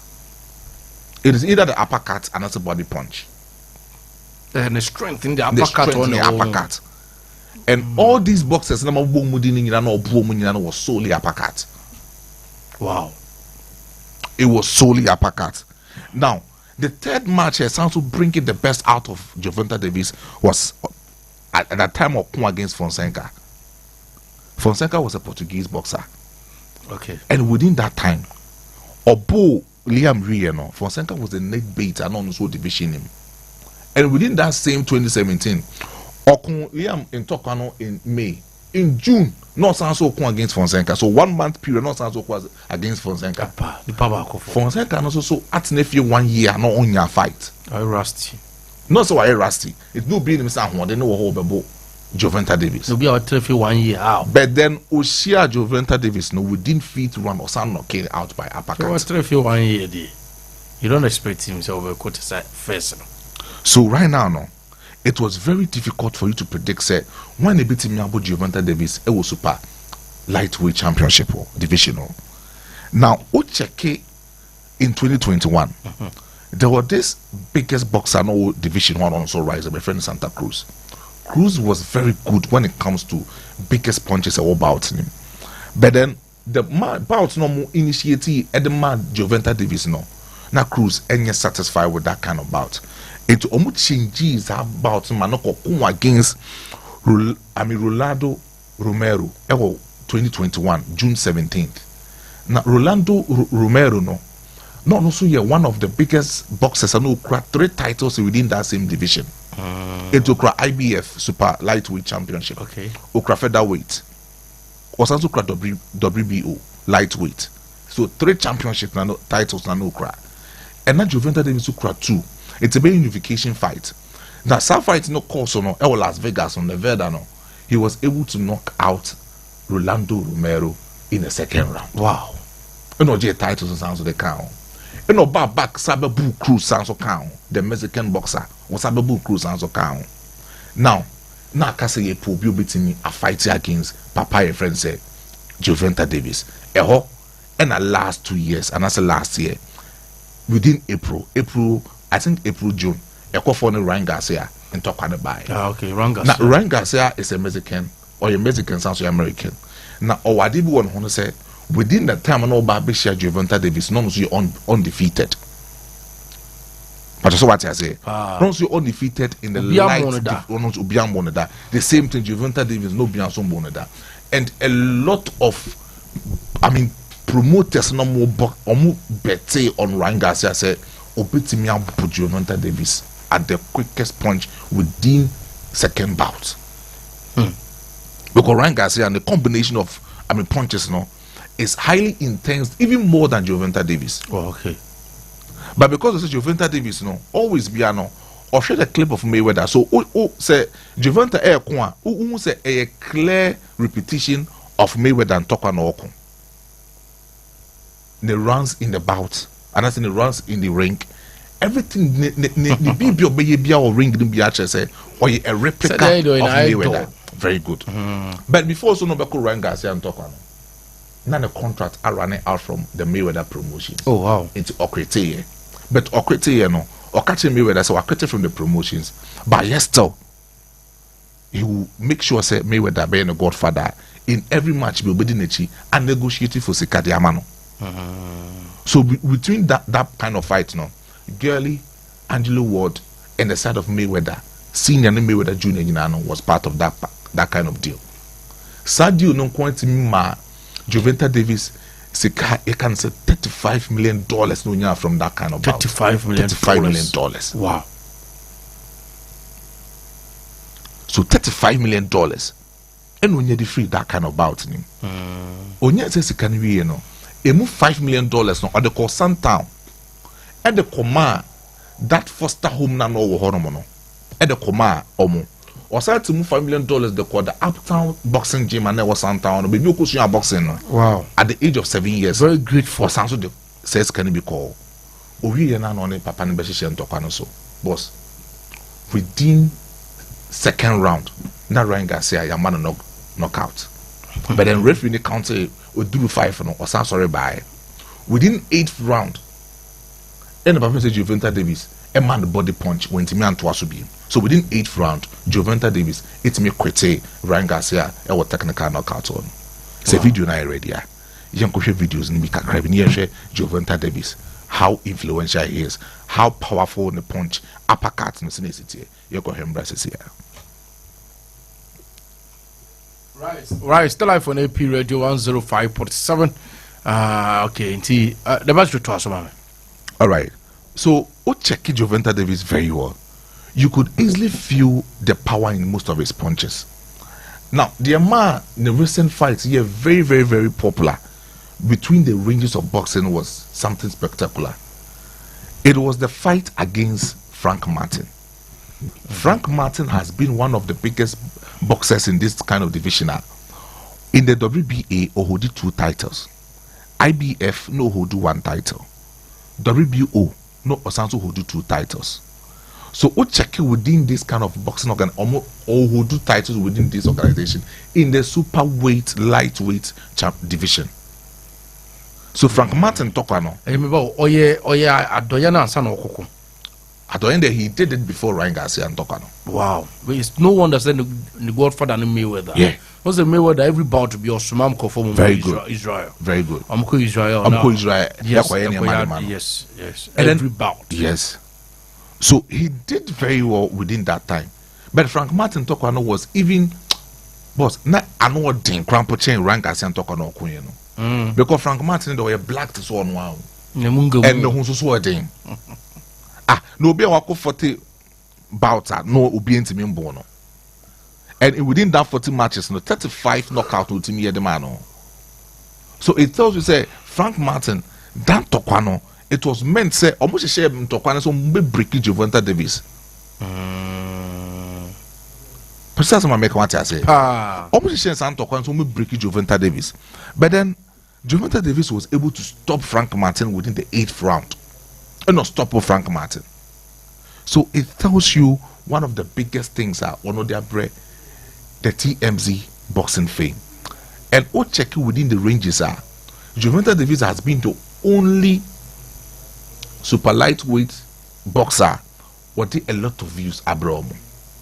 Between Tokono Okun within Showtime and Tokono Okun between only Ryan Garcia or they about 1,200,000 views in a bro. Yes, 1,200,000 views in a bro. Fantastic. Numbers not nothing. Check on the Frank Martin talk on as well. Or more about 5 million views, 500,000. No, the man between or no and the Frank Martin talk on. Wow, this has been the biggest 2 fighter. Ranga said, let me say 1,200,000. Frank Martin didn't say 5,500,000. So within these 2 views, has been one of the biggest views. Ubenye free Papa friend said Joventa Davis against Ryan Garcia, and then Joventa Davis against Frank Martin. So this was the excellent nature of Joventa Davis. Now Frank Martin qualified for another rematch. On Tiase. Say Papa stopping in the 8th round. Or qualify for another rematch in the boxing. And then Omo didn't come out to the extent say October we and a Santo can beat Makoso. Now between Frank Garcia and then Frank Martin, in Tokone because Musika TMZ for Eddie share that kind of promotion about is about $50 million. $50 million. Joventa Davis FM $40 million, $10 million Ekodiyama Frank Martin. The image rights in Hons and some crampons and some buy. But okay, can image rights. And then your man, every row was that bout in ma, it will be close to $150 million. And then he will be the majority receiver of that kind of money. Wow. So Gervonta Davis is not only making out from the boxing, but then in terms of business wise, he's doing very well with the boxing. So this is a short story of Gervonta Davis. And I believe say then talk in October with Frank Martin, part 2 no, he will deliver. October, yeah. October, yeah, okay. October and next 3 months a day in Member. Do you have the next Mayweather? Not the Yatuni didn't tank. Oko Santown Chrono na or man nickname no tank. Interesting. The castle be a tanker. Just or ye gang leader. Okay. So because the streets are not so. Oh yeah. And boxing now saving from the street. He was one of the biggest criminals, so notorious people on the street of Santown. It's the criminals Nankasa Tuni didn't tank. Baby at drugs, it should be a drug naba. So he was a notorious guy. He was a street fighter. It's no way you must have. Yeah, you must. So he's called Tank, and he's doing very well with the boxing. Boss, mami room with the heroes now. You didn't come cry. Now, on say a lot of things have been said about Tony Cruz, but then a flip of a coin, the beautiful German is suffering from, a better exit. And that is one of the things Yebeko from Tony Cruz. And Tony Cruz has been that kind of, footballer. He did very well with his career. And what he did with his career was solely exceptional. Yeah. Because of Baby Onyini. Baby Onyini, it was a football community. The Greek world community was a football community. Yes, and it was East Germany. Oh, okay. So in East Germany, West Germany for reconcile Omokoma. And Tony Cruz and one farmer Germany, mine, no Kobody East Germany. And between that time, West Germany for not born is your man. So the two heroes now. West Germany for Argentina, it was solely for the West Germans for the Germany national team. But East Germany for the born no mumpe born, but it's all checky from the East German side. Tony Cruz honor no free, and the horse no chance born. He did very well to the extent of say between the age of under 17 years, and a Bayern Munich for to me a betono, it didn't free the Greek World Academy, and then Bayern Munich. But the Bayern Munich, they thought that was a good kind of talent. So much man a lot of ball playing time and ubetimi abua. So between Javi Martinez and Schweinsteiger or Bomo at the age of 17 within Bayern Munich team. And Otimi so a cool loan or Bayer for Leverkusen because spending 2 years on him. Arturo Vidal was part of the Bayer for Leverkusen team now. He spent 2 years. Or spending 2 years not back to the side of Bayern Munich 2010 no pay. And I just said Bayern Munich for your Madrid and say Omu man of that ball playing time and ball. So between 2010 to 2014, he did well by winning 2 Bundesliga, no sounds really DFB Pokal, a winning Champions League back with the Bayern Munich Football Club. The contract running out in 2014. Karl-Heinz Rummenigge. The only thing that Tony Cruz requested in the sense that Tony Cruz pay 10 million euros per year. Karl-Heinz Rummenigge catch Tony Cruz on deserve 10 million euros per year. It's ubetimeja team no Eddie Akko. Now less than end of contract. Now Abra Karl-Heinz Rummenigge can't say Tony Cruz no. Tony Cruz per year because he felt say he was one of the best midfielders Bayern Munich within that time. Pep Guardiola within that time, not only you coach Bayern Munich. One Karl-Heinz Rummenigge ekaya ye na adwen sen ko obetimi a convince Karl-Heinz Rummenigge even 9 million euros within that time per year they sell Tony Cruz. But then Karl-Heinz Rummenigge ye na adwen so on farmer Tony Cruz beat me free football club in Monaco because within that time or Javi Martinez or Schweinsteiger on farm until obetimi akọ abeko. When so one a bit now. Yes. And then so Emma Florentino Perez added 25 million euros. Echo Bagani for Tony Cruz. Obie who quiet Tony Cruz for associated with Real Madrid. Man about the Real Madrid. Within that 2014 season, so now Real Madrid added La Decima and all by the side of Madrid. Into Urbano. Omo assure and say Xabi Alonso will be free club in Monaco. That was the reason why Tony Cruz Urbano, that's Xabi Alonso so you're then. Echo the side of Bayern Munich because Omu negotiated for Tony Cruz. Xabi Alonso was part of the deal. It wasn't a swap deal, but then Zambia also was part of the deal. Say Monday Tony Cruz air mine within the range of 25 million euros, and then we pay Zambia Alonso. If it's Zambia Alonso, Javi Martinez, a boom fee for the mine. So Zambia Alonso was also bought from Real Madrid to Bayern Munich Football Club. Oba Madrid, that was the time you who said the side of Tony Cruz. A lot of exemplaries. Or defined as a real midfielder for the side of Real Madrid Football Club. One of the biggest traits about the side of Tony Cruz the vision, the passing, the intelligent quotient, the knowledge about football. To me, he's not only just a midfielder, but then he's a professor in the midfield. Okay.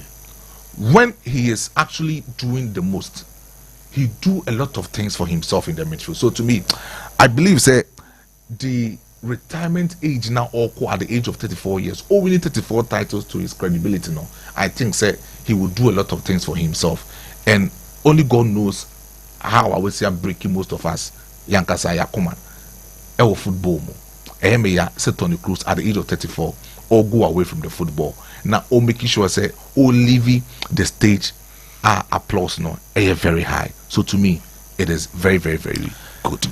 It is very, very, very good. Okay, your boxer now profiling on the video. And this one is over.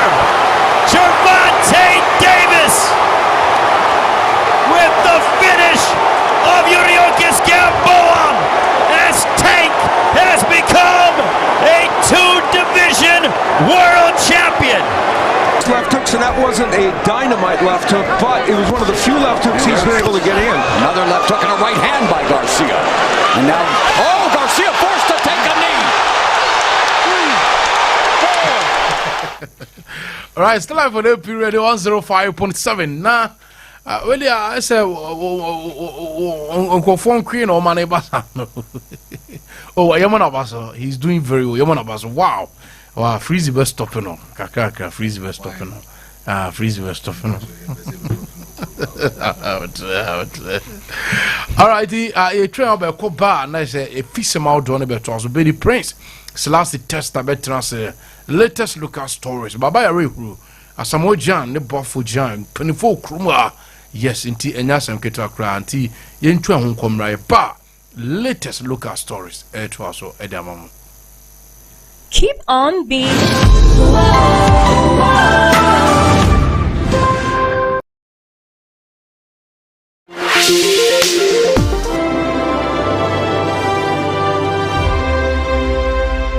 Do demons exist? How do they operate? Where do they operate from? Do they lurk around as we go about our duties? Can a demon live in a Christian? How can you detect demonic presence in your life? How do demons look like? What do they cause human beings to do? Are you free from demons? The answer to all these questions is what Dr. Kukudazi Ephraim is going to reveal. Watch How Demons Operate on APTV. Demons Operate, Mondays at 7 p.m. only on APTV.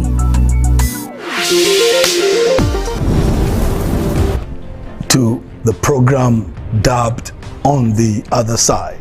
Do you take life as you see to be all that exists? Have you wondered what goes on in the spiritual world? What actually goes on the other side? Do you know that there are many things that go on the other side of the spiritual spectrum? This is what Dr. Kukudazi is going to expound on. Watch On the Other Side on APTV. On the Other Side, Thursdays at 7 p.m. only on APTV. Do you need wisdom to live your life? Do you seek wisdom to go about your daily activities? Or are you yearning for wisdom to outwit demons? Catch Wisdom Nuggets with Dr. Kukudazi every Monday to Friday at 5:30 a.m. only on APTV. Wisdom Nugget every Monday to Friday at 5:30 a.m. and repeats at 11 a.m. each day only on APTV.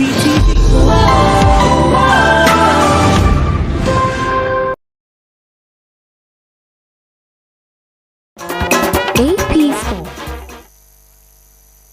105.7. Welcome back from that short commercial break. Yenya trase a fisherman doing na yede bravo Betty Prince Selassie Testa and Jaguar. Testa, good morning, bro. Morning, sir. Oh, I say Yamadia. Yes. That's when you easy cry. Oh, yes. Maybe the daddy I say, wow, yes. I saw see from. I am here in and some of you. Baby, who? Oh, yes, sir. Original games, no, and then official lunch and Eba so Babayara. Wow. As I'm Wajan, former captain, Ghana national team. Ole Monko town. Benadano. We rura baby also rebia wo mantemwa. Mami for no so boje na so adum. Wow. Na akwasi apia case no wahwe. She say no we wait me for country be. You say ne de GFA communications manager say problem bi no. Area Santichu. Na draw ne ma ye no krampo no. Ye hwade o. Na draw ne ma ye no. Na eyese na etesa. Oh, say almost say election at the koi. Mebao. Ana election at the koi. You know, koi more a different country national team. It wasn't right. Still not that so. In my opinion, the resign because Ghana didn't say yeah. It's Breben and case or resign. Isn't now and asking before. Because or first Sudan. Yes, but according to Akwesi after drawn also on also per Ghana and Sudan qualify. And then crown the because you are being professional. What I say? You say, you know, what's not deny a critical thinker who saw the any back who head to a moo. And you knew her to a baku. Okay, but you almost for now, dear, will be a jab of Ujina. Ah, Brion Bruni, but group no swab one. Oh, yeah, almost yeah. I said Angola, Niger, Ghana, Sudan, and Sudan. Okay, 2 GDS Sudan by Angola. Sudan say the answer Ghana be top and ye yanka jangume because baby ehuru cobra adeshima ma beda CP sports extra jumadie no and our drama wasugusu awutie AP radio AP TV bibia de dem ye monitor na ye mfa afisema ya boaboa no emesumo baby bia wo me ba cho ye hyase e de free original games a ene etodwa e Babara Sports Stadium official launch no baso den dubako empemu na dwumadie no afiti ase wa branch Samuel Jan or former captain at the Ghana national team ni dwumadie a wahyehyɛ ede boa kyese nkoda omo daakye senior bibia nso ebetimi akonkan se obo football basketball boxing sanso na table tennis volleyball arm wrestling athletics yes bibia nso ede demu ho akyese enyensem ketwa mfinhyia na edunsia eko entiene ye free nkonya so ebebo awuramu Babara na ya community de ebeko na akyese adwada ye krunche ni nyina ede abetudwa enso ede amaya hwefo na yetiefo enti Babara ena mepacho bibia ede demo ha akyese ene ampaya ebedwa bibia ede demo ye free yes empanimfo ebeba pa na nano benada ena Samuel Jan touch it down enso ewo kumase ha na akyese enya asem ketua na oduye no omoma na kwaba kama enioma e wo se odigu akwam nya odigu akwam ewurawura ba bia enso etimi champion ama omama na kwaba sonko kwa so ama akyese na bibia enso eda na akwam enya asem ketua na no ya wada owuramu omenhia ekochia His Royal Majesty Otumfo Osei Tutu the second inti okoye no opemso ene ni di nkomo kakra yes ema achese utunefo ema omu yi mfonyi na ma bibia nso ekonkan inti eno ena ohwe enso kasa mfonyi ne so na away from that no enra na ewose okohia regional minister yero friend Simon Osemensa na chese torchlight relay no bibia enso ekoso kama na enkreba ene na regional minister Etienne na echi kakra enti na namusini Honorable Abraham Entry Oforukrum MC and receive Samuel Jan and na Pamfo Nimia Bafo Jan and say ni team ni nyina wa bra say omode torchlight relay no and so echa santima na efe papa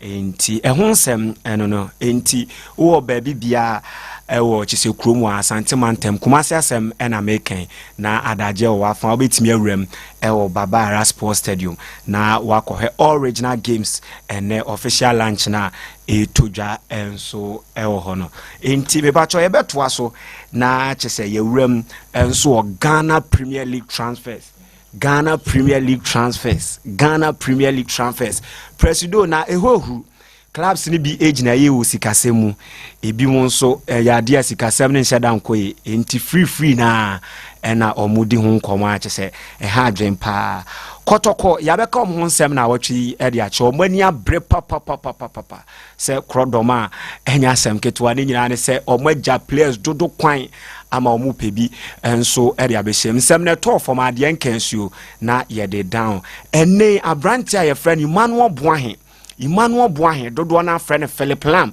osi akan Edman Nations FC otimi ball right back otimi ball left back ewa echi hode enya asem ketwa season ye ba na wieye ope te se lactrasa omutimi make assista na oka ho oye makomako enwotwe Edman Nations enkomodidie no ekọ animu yi pa ono ene da okasa mfonyini so a ye ka ne ho asem ede a che nkomodidie no yes ewuram ohamo bupaduo watwe amasise na akasikasem or under contract with Nations FC enti eno enso ede tia ye de honsem tudwa enso ede amount enti ye koyanim na yatoa so ewokoro bra Kumasi Asante Kotoko akache ede amaba aba summary enso esi akan ede ma Accra Lions so a free agent wabo Ghana under 23 ne da sanso na local blasters ene o mashase ne abrantie no twetwe nkomo for the services enti eno nso ye latest a free Kumasi Asante Kotoko aso ye edeba abrantie friend Kasim Razak a great Olympics captain he say we free agent otimi join boboko bi a ope Kotoko aboawrem den enti ehon sem no na Kasim Razak ye obi a ohe Ghana Premier League enfinhia na etwem wabone homoden papa ogina enfinfi ono oto banje banya oboa defenders ema chese boss enkom so enti nkraiba ene se Kotokofo aboawrema enye asem ketwa eho enti afi we Kotoko supporter wani betimi age if is a players are omoko omu nyina no tried and tested omu ye proven na omu be hye omu a omapam omu no anema ebeboa manioma enso akonkan ede amatim no enti Kasim Razak ena wo enjoy ne kakra no yes wa yem pese bi kakra woni tri so na ni ede pa obone homoden local blasters wanya akwanya ne dan lad mo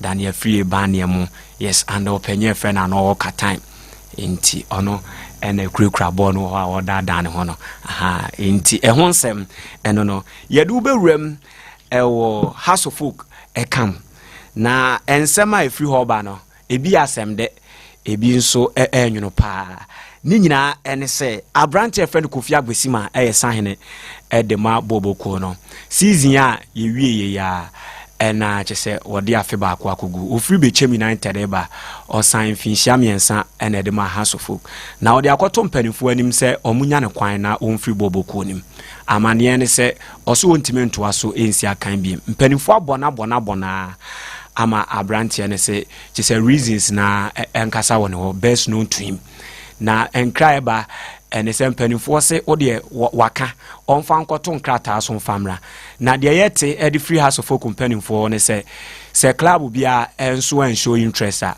enya de ombeja no amanako ena good news ene se coach no ese waka ne plans ho akoda na ese omo House of Folk bi enti Kofi Agbesima kakra efri na so yeba ene ye de tudwa enso ede ama odwumade ne so na opiem House of Folk auras na yes enkoda bi wo ho a yise modern no wo soro pa omo junior team no omo bo Greater Accra Division 2 Zone 5 no na ye frɛ baako Joseph Anankwe opiem opobi man adodo na afɛ no Vinicius Junior ene entena de ototo papa just ended Division 2 Zone 5 opusu ntena dumiensa ene de ma House of Folk Aras team no coach a friend Abubakar Watara and so atone sade a friend say omra no on the first team no emmeye pre-season after Democracy Cup enti eno so ye good news after say last season omunya Hamza Isa ebe join the first team no ma say nya another striker ono so ewrem eho chese ne oma konkan edema House of Folk junior team no abrante friend Humphrey Tete enso ye left back or for assist Division 2 Zone 5 no oni Joseph Anankwe na yes coach no so ato ne nsade afre na Abubakar Watara enti omo ene da okasa mfonyi ne so no Rene Henrik Broni Fita no technical director de House of Folk yes Joseph Anankwe ena ewo nsani fa so no ena Humphrey Tete enso ewo onsabunkum so awache ne ketre mase ade bi no enti Humphrey no yes enkodawe modemo ewo soro na Salifu Di Maria yes Ibrahim wakwaya talk of town yabeka no wansem a kire wo se oni House of Folk aware no aba na wieye na what say okoko Kosovo Southeast Europe team a friend che say Jordan ade a che say Jretan che say uti team ni dia yes say top tier e ho ama nkra eba ene say onyankoye odaso okromu a na nkrofo obusa pa offer ba ko nso free take aba yes it is a mood enti for now ne camp no enso ehwe de bebo akoda no na ono nso abu na ketem enso e de awram ho ye bompa ese bibia nso betime kama for now no kotokofo monitor che situation e pa se eno ento entimi antentama no susumina so ade akotokofo ese omefa jesi number 10 a Georges Rodriguez Mfegi enso eja to no na bibia nso entimi nkonkan ti Salif Ibrahim Di Maria ne ho nsem kakra eba na yede tuja the amount yeda so aginam e transfers ni clubs ni bia ni abre papa ye two biggest club e wo memu ha na yede omo de abedan ye wuram so nations na nations Oma hotedin any winnings from within omo wo bosomche district na omo so tutu ni oma omo eje omo players ni bi kwan mienu awura mu House of Folk ye de ho nsema be down ama animu ye oma per replacement den na good news and say former Bechem United striker Hafiz Wonta Konkoni enkomodi di afiti ase tenene Edman Nations FC openye friend Kasi Menga one na ye jumada na abranti a ye friend Hafiz Wonta Konkoni ene yanga enso aware na ba na wieye owuram ewo ho ema che so mo de ni ma loan ewo Libya okobae no omusi omuntimi ne ntoa ne jumadi esubiem enti wasa ba fie wa abram ne okase wo Ghana ama nations ene na shem komodidi ase a enye asem ketwa sanso na branti a ye friend Samuel Osekofo center back no ni Kofi Agwesima ene gina akire odema Bechem United ena Kofi Agwesima Remu House of Folk ne ka ono nko a na ye wie season aduana fo pe ena nations fo nso aboarem na enkomo eba ene se nations enso achi abranti na hye omo kam but unyansan training ekoso ni ade ni nyina Samuel Sekofo ene nations ene in coming days no ye hwem nimu se bibia nso ebedidem na ye de honsem aba down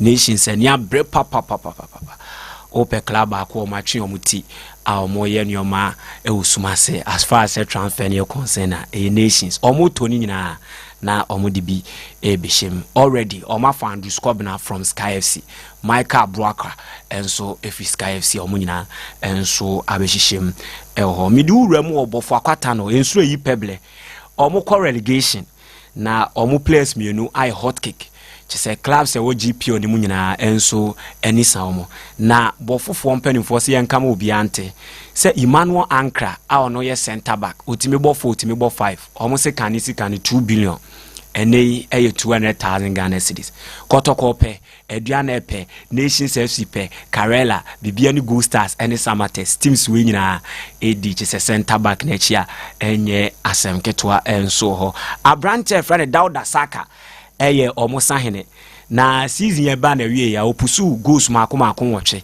ene de ma bofo akwata no na animu ho de wutimi boba bia ntenten ho bonkum nifa sanso na ode ne gina animu a ene waku ne kra na House of Folk ho 2 billion saa kan sika no ena bofofo se omoje ti hasofo ka twe omo ama se say de Nations FC ene tima ye frɛ no chese Young Apostles ena omani abre se omonsa ebetimi aka akoda no enso eho enti ho nsɛm ene ye de tudwa enso ede ama ye kɔ bibia ni Go Stars na opanya ye frɛ no Frimpong Manso na ye tenene why ne first signing abrante frɛ no Philip Ofori Ofrichumesi krum enso atrebo bokonim ena ajoin bibia ni Go Stars o defender ono ene da kasa fonyi ne so no na akoda ne join ye no one chese Go Stars TV atwetwe nkomo ye betie kakra yes ne modern mo ewo sro papa Philip Ofori you say ne dey dance join where in Saka Philip Ofori Philip ye be wa kwa ba edeba bibia ni Go Stars media so joining the BNI Go Stars no unya call no say na osifa no na me the GP say we nya search for is a Go Stars team ya me ka sene da makoma so a person ka me bo ana me the area is say omo me epanya ne say me na me join Go Stars official what Ghana Premier League ni bida what join isu atre abo 2 season e di amomo experience no e wo ho then a fans no expect from you for joining Go Stars. The American say is watching Nyame adom. It's me born no more than kakra. The bomb pie say they say maba na so no. Let me nya great performance and be supporters na energy. Fans are show e we ase fa na nyina to be any Go Stars fans no. E de ben sempa na o e de mo. Sanwa ka mo ni say omunya abutre. I'm from support in the entire China. When you say, I'm a problem, thank my friend. New season, or personal targets. Sometimes, sorry to say, me can't answer me if you say, you dare be a millionaire or in India in our Yemen. Okay. Former club in Swaziland, Eco Africa. Ufriho, and the Bensem and our demand Swaziland FC fans, any management. I'm very sure more say we be uncle so taught more. Okay. Arishmama Philip Ofori and yate na no December or the 2 after say well rem and so will be any Go Stars. Me do rem and so Karela United na almost when yabre. Na omo air battle for relegation nyame adom omo timi survive here 2024-2025 season ye be hu omo na Sheriga Sports Complex o Eastman Prus ye ho na omo si omakan omo nso ashase epipe bi shema anya asem ketwa na Legon Cities striker e friend Albert Yeboa opie mu Asante Mantema Hinkro Kumasi a dodo na friend Dibala de chem so ene jajajai ofabo agese usum ni free so season ya ba na wie na ne modern mo e wosro pa kwanya mekai ode hasofo fa so na no ode e wodewu Karela for Abuerem for Albert Yeboa enkomodi die ne kwa animu pa de mete ne se ombema ne mfinhia miensa yes nti ehonsem enso no nti enegesem de chem so de hie no enso ekonanimu ho pa chese nya asem ketwa yeda so gina mu Karela na abrante friend Faiza Gareba na ono nso eye defender osi akan de ma RTU relegation na na modern mono e wosoro un se one na fefo ni gina ho a o exceptional do se na omo de Italian awai ama Karela fon so Abuerem Faiza Gareba ena achese eda okasa mfonyi ne so no nti eno de tie no na yenwuram e wo Samates nyame adoma next month omo bebo CAF Champions League prelims nti omo share omo pre-season ase ahoboa na ekoso pa na just end the season no mo na ye GPO League champions yes na omo training no excitement nko a nti Karela anase Samates omo asem ene ye ke omo resume dia pre-season na obe enjoy chese footage ne kakra yes na mepacho abrantia ye freno Ivan Soseusu or ye top scorer at the match Samates just ended season presdo 2023-2024 season about 27 matches LGP on him or share chese 11 goals and chese onya 8 kyese assist ɛwɔ hɔ na modemo no ɛwɔ soro na abrante ne si BBM ye de nyame ɛna efiti ase enti yewie season na okoye kyese donation na ne de na replica jersey ne jersey a ɔhyɛ number 70 no of amiensa ɛde kɔma kyese pastor ye frɛ no Emmanuel Kobna Pia ono ye resident apostle sanso na Dr. Philip Osei Kusa ene kyese presiding elder John Membla Atta of just Daniel Kwabna Anan Worship Center, the Church of Pentecost, and I just say, "Onon so akoda omase." Ewon paibo so I just omde tan echiman yoma and so ekonkan. Edman he say abranti friend Ivan so se usu AK Capitu. Wa baba ye say all-time top scorer Ediama Samates Bobuko no El Ghana Premier League ma say eye ni sempa 15 goals.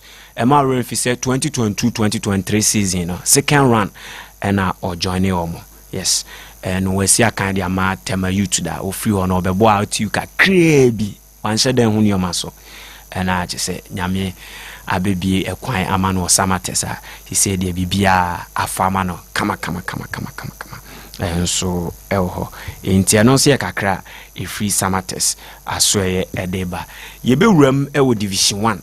Na nyame ya adoma Super Cup 2024 no ebe tojwa el brohafo baby enso atre esi oma kan na ochumasi krom nana krom answer the first pack ho na game no ebe tojwa 8 teams na qualify enso Young Apostles, Vision FC, Baseke Holy Stars, Techima Heroes, New Adubiase, Oko United, Techima Liberty Youth, any ho United.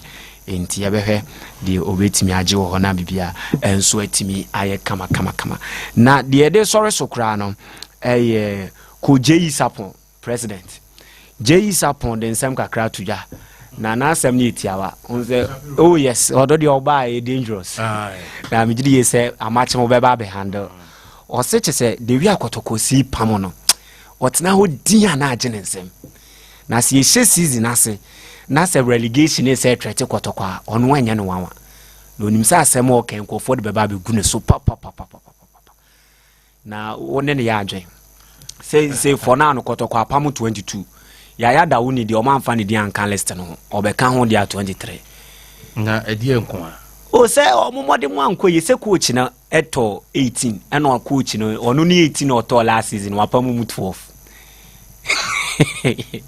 no they all their friends they host they je ne bi mu be hihye mu yi se wate imanu obo ahemo ba aba samari mo onte ye Kasim Razak mo de na waka 6 oze no ono ne de no 18 o to na ka 6 okay and wa pam 12 and was here fin so no division 1 players in Sada Makotoko sa coach no after the season na Shapiro si wo hwedian sa just massacre no you see season asia e bi mu feel say a hash dodo onya abotre because Kotoko de oku apem ba enti ye begina we so na ye de apem ebedo se be the prince Testa Slasi ana otenika ne fisama odo e se on satini nyina no ana odi agu odi amaye na ye beko axim aba na okay ye beko axim na Testa beba me ha na ye hu de ne mate na ye ko axima okay the then sports minister I know free nyina hini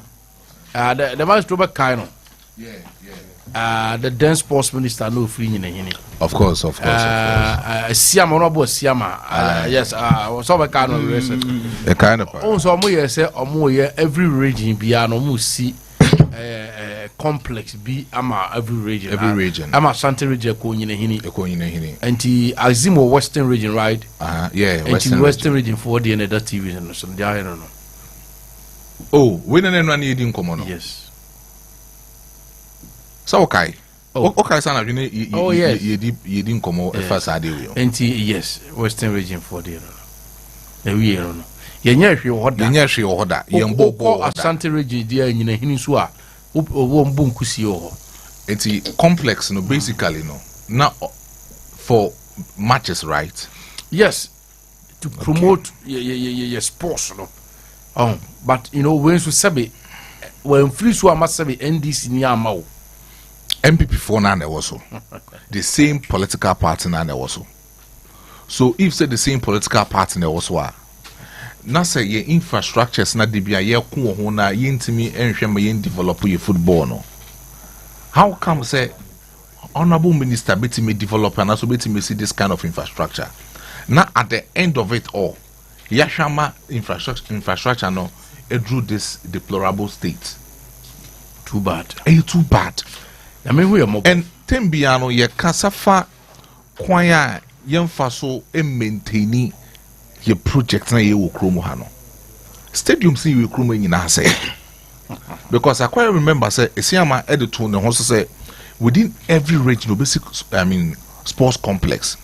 And sports complex no will be say abine sisuna. Also under the sports complex idea ne buy. Oh yes. And now within last 4 years in Abine Sanso we will see a lot of AstroTurf. And AstroTurf no cramp Sanso nye papa. Sir. Oh. Ibi ne nyana. Ni nyanye. How? AstroTurf I mean sa grass normally go to say turf normally say artificial chairman. Oko eduma. One would doom sa grass need to see them. On say wedding. Oh yes, on sa green one. And you be near the eye. I'm telling you for a fact. I'm telling you for a fact. And before the net. What akobobo turf no so we are so that. Oh yeah, me baby dear. Uni baby a boss we are. Out me na so boss we are. Oh. Some akobobo so we are. Doom dear nana. Enye doom dear. Most of the turfs ne wo krom man boss enye papa. And a descendant to some of our infrastructures when it comes to sports. But some way aside in the way you are, budget a best answer down for the project will be huge. Sports complex way. And in the hidden quantity sports complex way. Region regions be men see a man show budget to see this sports complex. When I make a Bruni. Budget budget needs to carry within the expense of that 2 years no to see this sports complex immensely huge. And check is cannot because maybe problem they say says can you see this kind of sports complex it can be me and the full crowd as also they are more minor. But then we will transcend this same money into this kind of project. Near we are also a bandit project. I'm not sure that this project no crampono. I'm going to be completed this project in sports complex project or meant me complete complex project or complete and rim and in run a fee saying because I remember who saw project when I was very sad. It's an adjournment because I say stadium winner a fan. I will say keep coast also say Cape Coast sports stadium because it means now they say Cape Coast sports stadium I say a sipon I say Baba Yaranso say Tamale say or he can cry the bobo. You want us to believe say sir on my way a football nation. We've grown past that. Surely.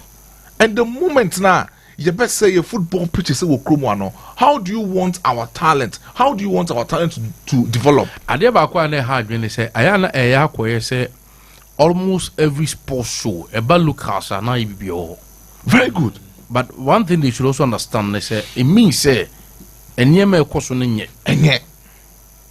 look once an state way the enemy say ya man your food the nka ba ko free so na ba ko ba osemento aso ba we there simple so DNT it's my cry social 4 years me boy. Oh yeah, the following 4 years Mustafa Yusuf Baba it's Mustafa Yusuf some projects na are you not aware about the project and I say e boa point na mo person mo beto aso because say right now as we speak most of our sports complex in your sports stadium will come in and assess okay say you all African games maybe na hockey your hockey national team no more bono okay and some course Morocco for say Egypt for but mo say baby your boy hockey games and you qualified and you standard into ombo empowerment South Africa almost ombo do you know why contractor and the man say own developer pitch in the more boss no go to paint the paint here for more say on your renovation eno koto paint e di painting hockey hockey stadium no e form no di painting ye no ja hokoe and we e ba say Egyptians ne Moroccans ne South Africans ne ba no omo say nye standard omo bombe pra into mambo and power mambo. How do you expect our football any sports ne say a bit develop and say be grow kromwa enti mean grow man nye yida enti mean grow e man nye yida because as a country you believe it yourself say a sports nation I say a football country but yes still your stadiums ni project wo kromni nyina no say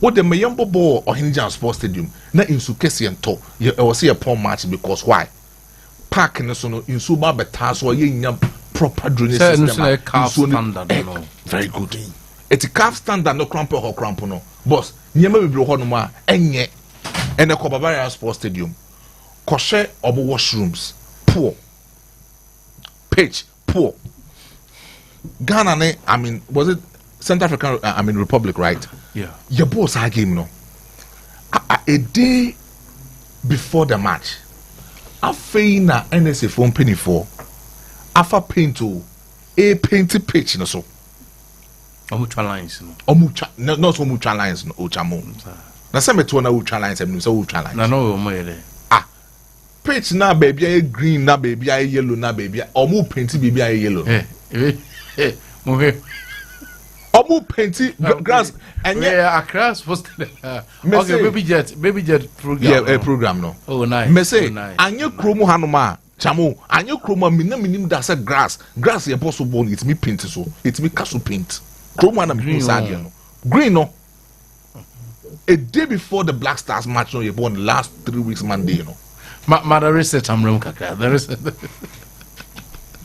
the was true the research President say what can say be me de pa say be sports na ni do local news na say mood ni bibia asesa ade ma read about a game no league ho asem ni ye be kan ibe na ye de a match fixing abam na amana ye style say league ne be kan e ba say o see ayin fa axim yes na ya de no he said yes ye pa as ye no 1924 and ye jati wo nansen ye yo na Ghana nsensem na kura from atonzu to ajeso anwumre street light ba kokura anya djuma ye su eya na ha adwene ti say na duru level say ana ya na akwai ti say aye normal obi uya na abeka tro say obi ehunbobo he say Rwanda society players and aye normal thing bon there woka say player exodus be dey twam da be ande ntwam na player no obi timbo 5 months 6 months ni ntua ne kada bobo 5 months 6 months ntua ne kada only Ghana wa sports complex only Ghana we ade ye pa na tese ye ntia no kra me nye ho ye ntia no kra me nye ho hwe president too bad o na me mukra sa no man kete ba we mukra na ya Rwanda mo de ni Senegal mo venu bi o mu si ni last 2 years Senegal Tanzania renovation bi o ma ye Kenya mo Uganda mo Ivory Coast edifices ya wo ho so hwe no ma ewo Ivory Coast just AFCON ya 2023 this year ya ye hu ye Ivory Coast mo he ya o na CAF for no President CAF no timi so mo ne Ghana was special relationship na ka countries no mu do ko Morocco no me nim say ban see ya our former FA president Ayabem Nyantaji yeah that is what I know say enye bibi papa bi na dey no mo ntamu a anka yemo a ya di Somalia mo ni Ethiopia mo ko Morocco no so nka Ghana ye ko hobi mi de bia me ka say CAF for countries like Ghana mo a yakọ World Cup for na ye struggle for venues no for football no ye mo se ko mu yiye si nchen also ye man 2-3 years want me and see proper venue and say want to manage renovation for bia man ya o se you si nchen o ka se any Central African Republic no o man panya be de akire ba ho na captain Thomas Partey asoma ka chense hia proper venues for football ache o Cote d'Ivoire recently any venue bi ni de any bi ni na afa de awie sei we na we there ana me Jamaica say nka de omo ye no kebini but yenye nansia ye ai say all African games no na call Accra no. Oh yes ya yard ne kama but pitch no me say sad no see esu free South Africa for no South Africa for no mo ka nye stance ne you know pitch na nkasa ne hia wom because enso to see Kim I see a command from Bashing you. No, Baba Rapa, ya renovation in a space of bare 3 years for renovation to do. And so, Tana, yes, now idea that hopa. Nancy who back could be said Doma, say, hey, none punish who complaining. I'm saying, I'm saying, here on Facebook. None to complaining. I'm said Domas, I area on a minimum said Doma, say, Brecumo, say, here. Oh, complaining from Chelsea, a park. Oh, I think a Send a Brokum. Debbie, one see Brokum Chelsea. Yeah, for Frost, yeah, and from my abundance. I said, I don't know a nation. I didn't see a coincy or see a dear party, be a dear drip pie, so said ye city a pan. The young hands are no more fenye no more fenye Ghana. And the problem is say, walk up na your corner. Yes, sounds when you see free. O qualifying kwampo ye mauska o free mo ye mauska it says you kana gfifu nya no omo de ye den say $100,000 na omo mo bi kura na $100,000 na wa be league wa $50,000 says you kana efifu no omo de ye den because I know cause Senegal says you kana Senegal fortune omo de see a lot of stadiums o Senegal many stadiums and sports complexes but only in Ghana here 208 now man penyu kufu see 4 stadiums no and no renovation too stadiums dey see no and no Cape Coast and ababa come and no ba konso ase and no ba konso isipon na tamalede Ghana venue so wanya tamalede na ye west you but takrade dey stadium bi mu tamale pa dia dia to no so ku pekusi kura benya bi ya dia to omampanya be dia chire pa tamale dia legacy na I'm saying na RTU se Carola na ebo match na monfo so mount platform stage de be show anwumere na mu say no engofo bia bibi high Ghana ngata bibi high na me hu yo wa na yes serious ya hwa samojan kakra I think say ebeboa ana the project ebeboa man abroso baby jet we ambitious and I'm so happy say okan ho Ghana ha say because new bia na be fa dey we ato ho say we or talent for the nation and sports no say ya dey nipa ba ko pe kura nya ebetima sesen whole community ba ko pe wuramu a wuramu no na akoma mu ya etimi sesen entire community nti baby jet there we hear Ghanaian bia support for this wonderful project because I say says here was 16 regions in Ghana. Yes. Bebia no bia flag asen. Bebia no trust you. Bebia ma won say me am crop for Amstead for some of the bands yes you. Omo kwa support to Samoa Jan. Baby jet there we say o bia e de na che yen. Nyame de na che yen. Born Angala so bomma ya ni je e no de wo mu ba ku bi mai. Oh yeah. And we wo ye nice. Wo ya say o hia mo Angala say the support ni financially ni emotionally ye mie ya kumam.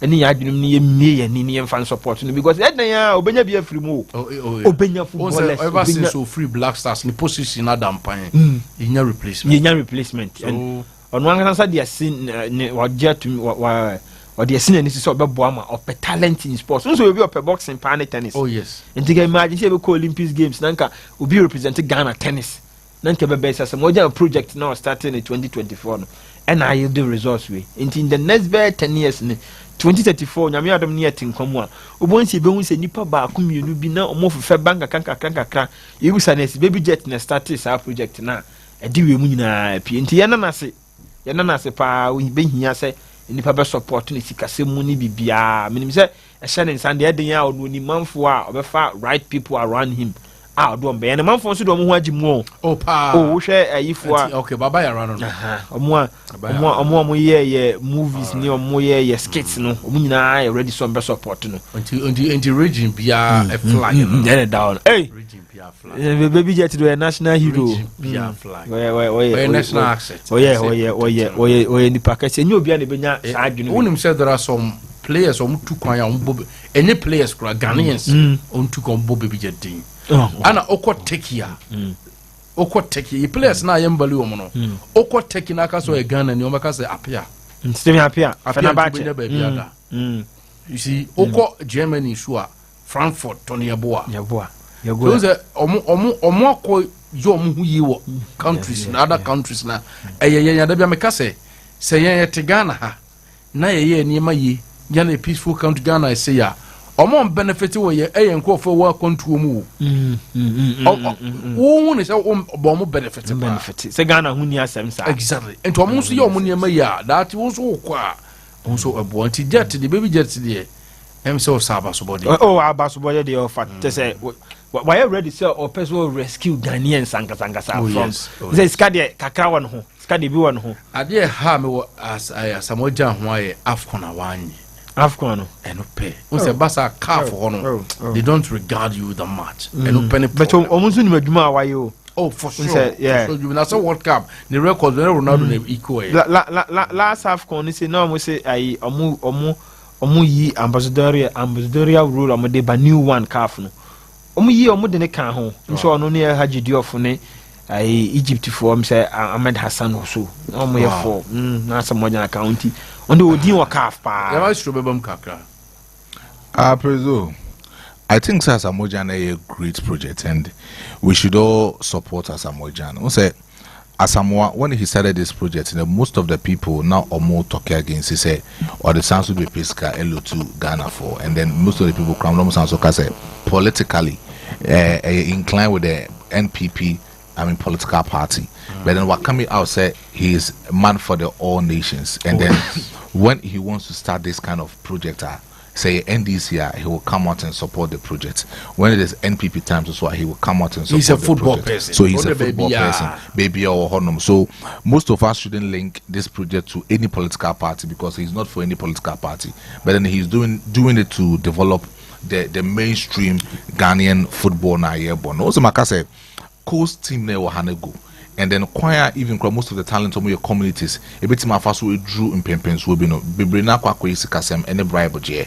So this as a Mojan project no a bit to me abwa amaya find a lot of great talent within these competitions number one and as this football matches number one with the most scouts any people now they will be around most of these talent me identify the next stage of their life. So I believe say Asamoah is not only helping the community but then also the make us say Adriane asanso ba most of the families in Sofie sinebe dachi bi no omonsa beti ma den akoma no babos ni maybe because okomasa sante kotoko and I think say it is quite bad maka ho asem dada say kotoko football club no mo besake number of people the omefrim and as a number of players the omefrim na muntimi and find a good succession plan for these kind of players and players na mo sake omu nyina so no quality players. They say Yaya Dawuni Dine into Mekahoma in year 23, but 22 squad number Pamono.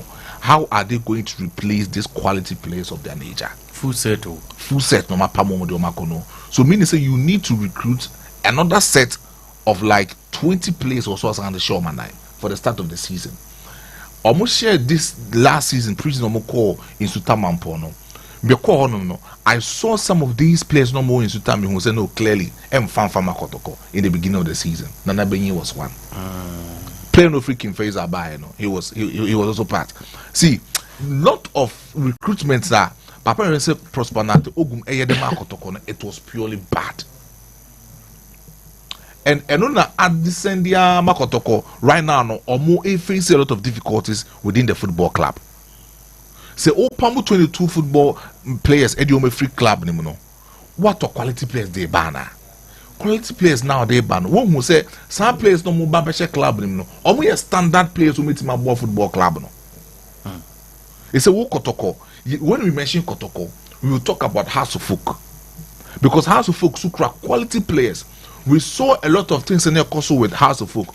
Proud to Watara about 7 matches to the end of the season. And the players be decided some coach Nabro. But then House of Folk management or Munyo Madrid some more most of these players in the football club. How about you, Kotoko? What quality players? Quality players now on us no. Enka at least Osaki bases video frame. and now auto quality players 6 the back one at least we project now open it keep it my secured. I can't say Kruma your boy and your ball. So the difference is quite clear. Sapon could Sapon asama waka say ye she league na say JE Sapon asama waka say she league na say makotoko fans obia and we say kotoko beti match league. Like we see benya no better so to basi. So when it becomes like this, me no makato me say kotoko ye she league na say. That's the coach Prosper Nate Ogum and the club na area kotoko fans shouldn't complain. They should know say with the standard of players no better their mom no sana was kotokobo. Okay. Players now Prosper Nate Ogum better their kotoko no. It will be the standard for kotoko next season. Be come no. My man also lines and na ati from realm. Obase obaj show no so 0506 977695 0506 977695 0506 977695 Ofrebe Fire AP Radio 105.7 AP TV Facebook AP TV GH Ofrebe from the Maestro. So players now coach Prosper Nate Ogum Betono, it will be the same players and as it will be the standard of the football club. Don't expect to go say Okwakofa Division 1 players do maba. Not Division 1 players now Okwakofa maba no. Obe expect say they will try very well in the football club. Intimate fan now. I'm a 4. Yeah, hello. Yeah, hello. Hello. Oh, too bad. Yeah, hello.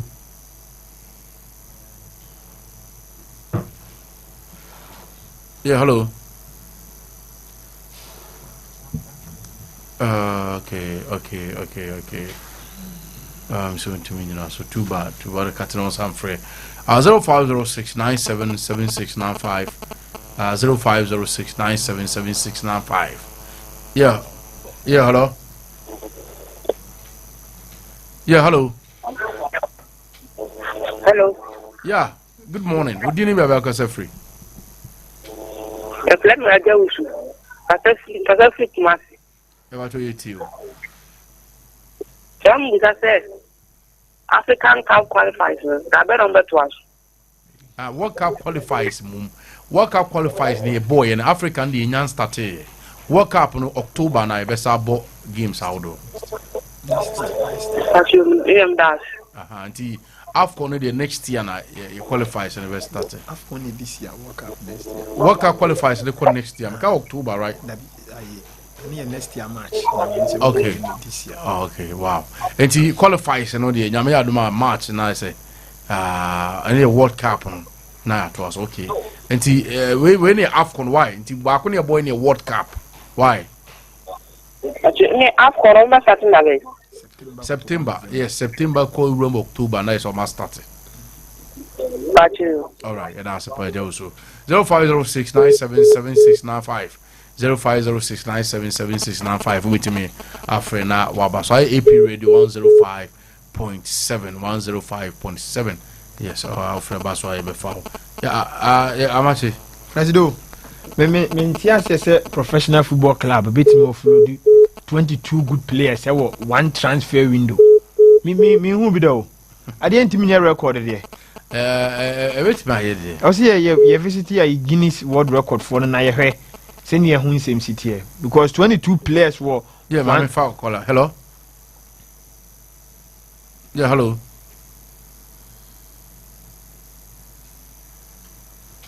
Hello.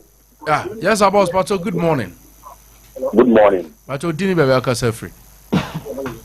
Efreme Owusu Kasefri Kumasi. About 80 years senior. Kotokone has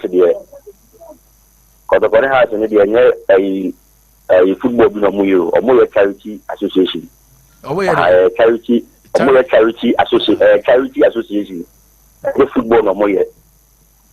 Na team be na yenton players ye mfa hwebem bosu bi ani akodiska me dey ba be team bosu bi ani akodiska dey be run charity no moye aso music no mo ma do mo run charity association right. The football no moye charity association right. Okay, but that's a little thing. Yes, that's it. Okay. 0506 977695. 0506 977695. I want to bonitiana. Ah, President, send you. Yeah, hello. Hello. You chief, because that's about to you, boss. But me share or the course of Tokona. Me blame coach, me blame players, no. In the Nipa ya obone afa mu kachire amansa no mu hu se ye nipa wa embo se a chew for the kura no apomos coach yo otumfo frem egusa mu se de na mo ne ewo mo ne coach de mo se hwe ni ho se se ono hu se wanya first chance ma ka hwe ni ho dia second chance ba mo we pam no mo be ka ejiri se si ya no ono no agina so ayeden ono hu se si ya mo o so fa mo a ende mo be ka mo asem aha enti na ono ogina so ye de eyi place no nye bibia na place na nye se bi o no bo okay aha enti wa wo se ye wa mpomo mo a ono o mepom no enti me nim se ye se league na sia 5 matches o mepam coach no on the damasifa ese da se pa bra Yusuf. Okay, I'm going to say quickly now. President, Kotokwa 7 there, men American. Benjamin Tiasie said 22 players, one transfer window. Hey, I said, me do see a humpen for no more educating. Can you? I will call right. Yeah, hello. Hello. Yes, our boss, but what didn't be back as a free? Good morning. From the afternoon, because I see the chip. A patriot, bro. Look at your some other no young Bonabaso. Sure. And so Ghana for you that you can say, oh, I will Piscay or something. So, I'm not going to few more grand with you. And say, I became young for 2 feet and a board and I had them. Then again, check it. If I saw a check and if I saw young feet in the wedding. Look upon him. So the idea we are already about country. The show be one for so, or man be one for so, to do this, not be an abba. I see guys are doing film, and I'm going to sports, and that's okay. Then some part one kind of thing, you might be able to what I'm saying. That's everything for my account. Right, I want to first mine. Sorry. President, 22 players in there, made a minty as yet. See of Lodi, and there's a team near collapse. No, me. I didn't know what she said. The one not one better. I will okay, wait, the first person and you're fine, and you're fine. Unfair Guinea so Mumbefa I Moquina, Rulani Moquina. Yeah. When you walk more in some fast coach, 22 players I could call Wolf Lodi. Now, I be right, the vice real. Of course, President. I think say Mammy Fakola. Yeah, hello. Hello. Yes, our boss. Good morning. Good morning. Patrol didn't Rebecca Sefri. We did the question from the Cassefri Sama boy. Back with sympathy to you. So I did shout for APTV. Near to my mobile. The question stadiums and where you gather to TV news for party, maybe a crowd. It's Ghana football party again, Ghana football. And then one was say about Ghana tournament. I can't stadium you have to near Jama say 1 month. To be a bobo on the bush. In the other happened, it will be a good day for a nebo. That's soon at this stadium when us. But be a bobo pana in the park and I can't. We've got it also down. If you carry a boss with that, you can't shoot the other football and football tournament to be. Because in Ghana, I catch papa football here. Africa had a division, you cry. Because you could. Why, what I call a coach, Testa, and I think one data on the every justify and say, well, because I'm getting good. Now the artist are good too, and this everybody justify it now at the TV. Yeah, but moving out from the fire, the Damas. Just some boy for my that was true, your call. Yes, I am President your call. Now, young watch now. I am watching a Quesiada. Yeah, my catch was say, sorry, Saturday and no Passia. Watch now, you Quesiada no. A boss 7 to 8 AM in Kwajimre no Dr. Kuku Dadzi anopa pa Kwajimre or the sa preaching no eba niema ehinta wo wiase ya setena mu nyina no or the sa niema ni nyina beba and sa niema no the banso so a wa obeti na obeti niema bi ase spiritually physically niema how bia no obeti ase na utie na ka wakoma so de a aha kase go filling station wa ba no abesom. Okay, coach Anna Walker ne ba ono so monitor dwumadi ne yenchia Anna Walker Junior yenchia na right I start off on AP radio 105.7 AP TVGH and AP TV na kasa daso den kwano wa reset den a le bem culture say we are aboboa do so so na dodo akonya ntra so ncha grade no na adesa kontufi di adwene da chi so flow ana yebehwe no nsia na yetena agudie mu nsem sports extra any dwumadi ne tin ote big brother the maestro GH nka sanso amati the researcher Betty Prince Testa Salasi baya ono so ede fisem out no ede Broda and ne bro Johnny MC how very mad ye call camera no tears to so kama sanso DJ Buske boy about 4 p.m. live commentary Switzerland England live commentary ya de baba 7 p.m. Netherlands Turkey yasa atanase ediaba na sister akosia sanzi so do bia se no na birthday na mo we share man here very memorable ni real fida enti di obi ahre won ho bia no o stress nyame enhye obia anamu papa sanso na Isaac Boatukodua adodo na fen Anelka crow from CPC ono so se ne birthday de mo yema na ni so pa do bia se mo we share no ma bibia e kamati sorry 4 p.m. Obese shia ye betenase na Switzerland England live commentary yedin simpi ede abremo ti on ti enka biema between the Joseph Osebunso the sports president yakra playing nothing but the gospel.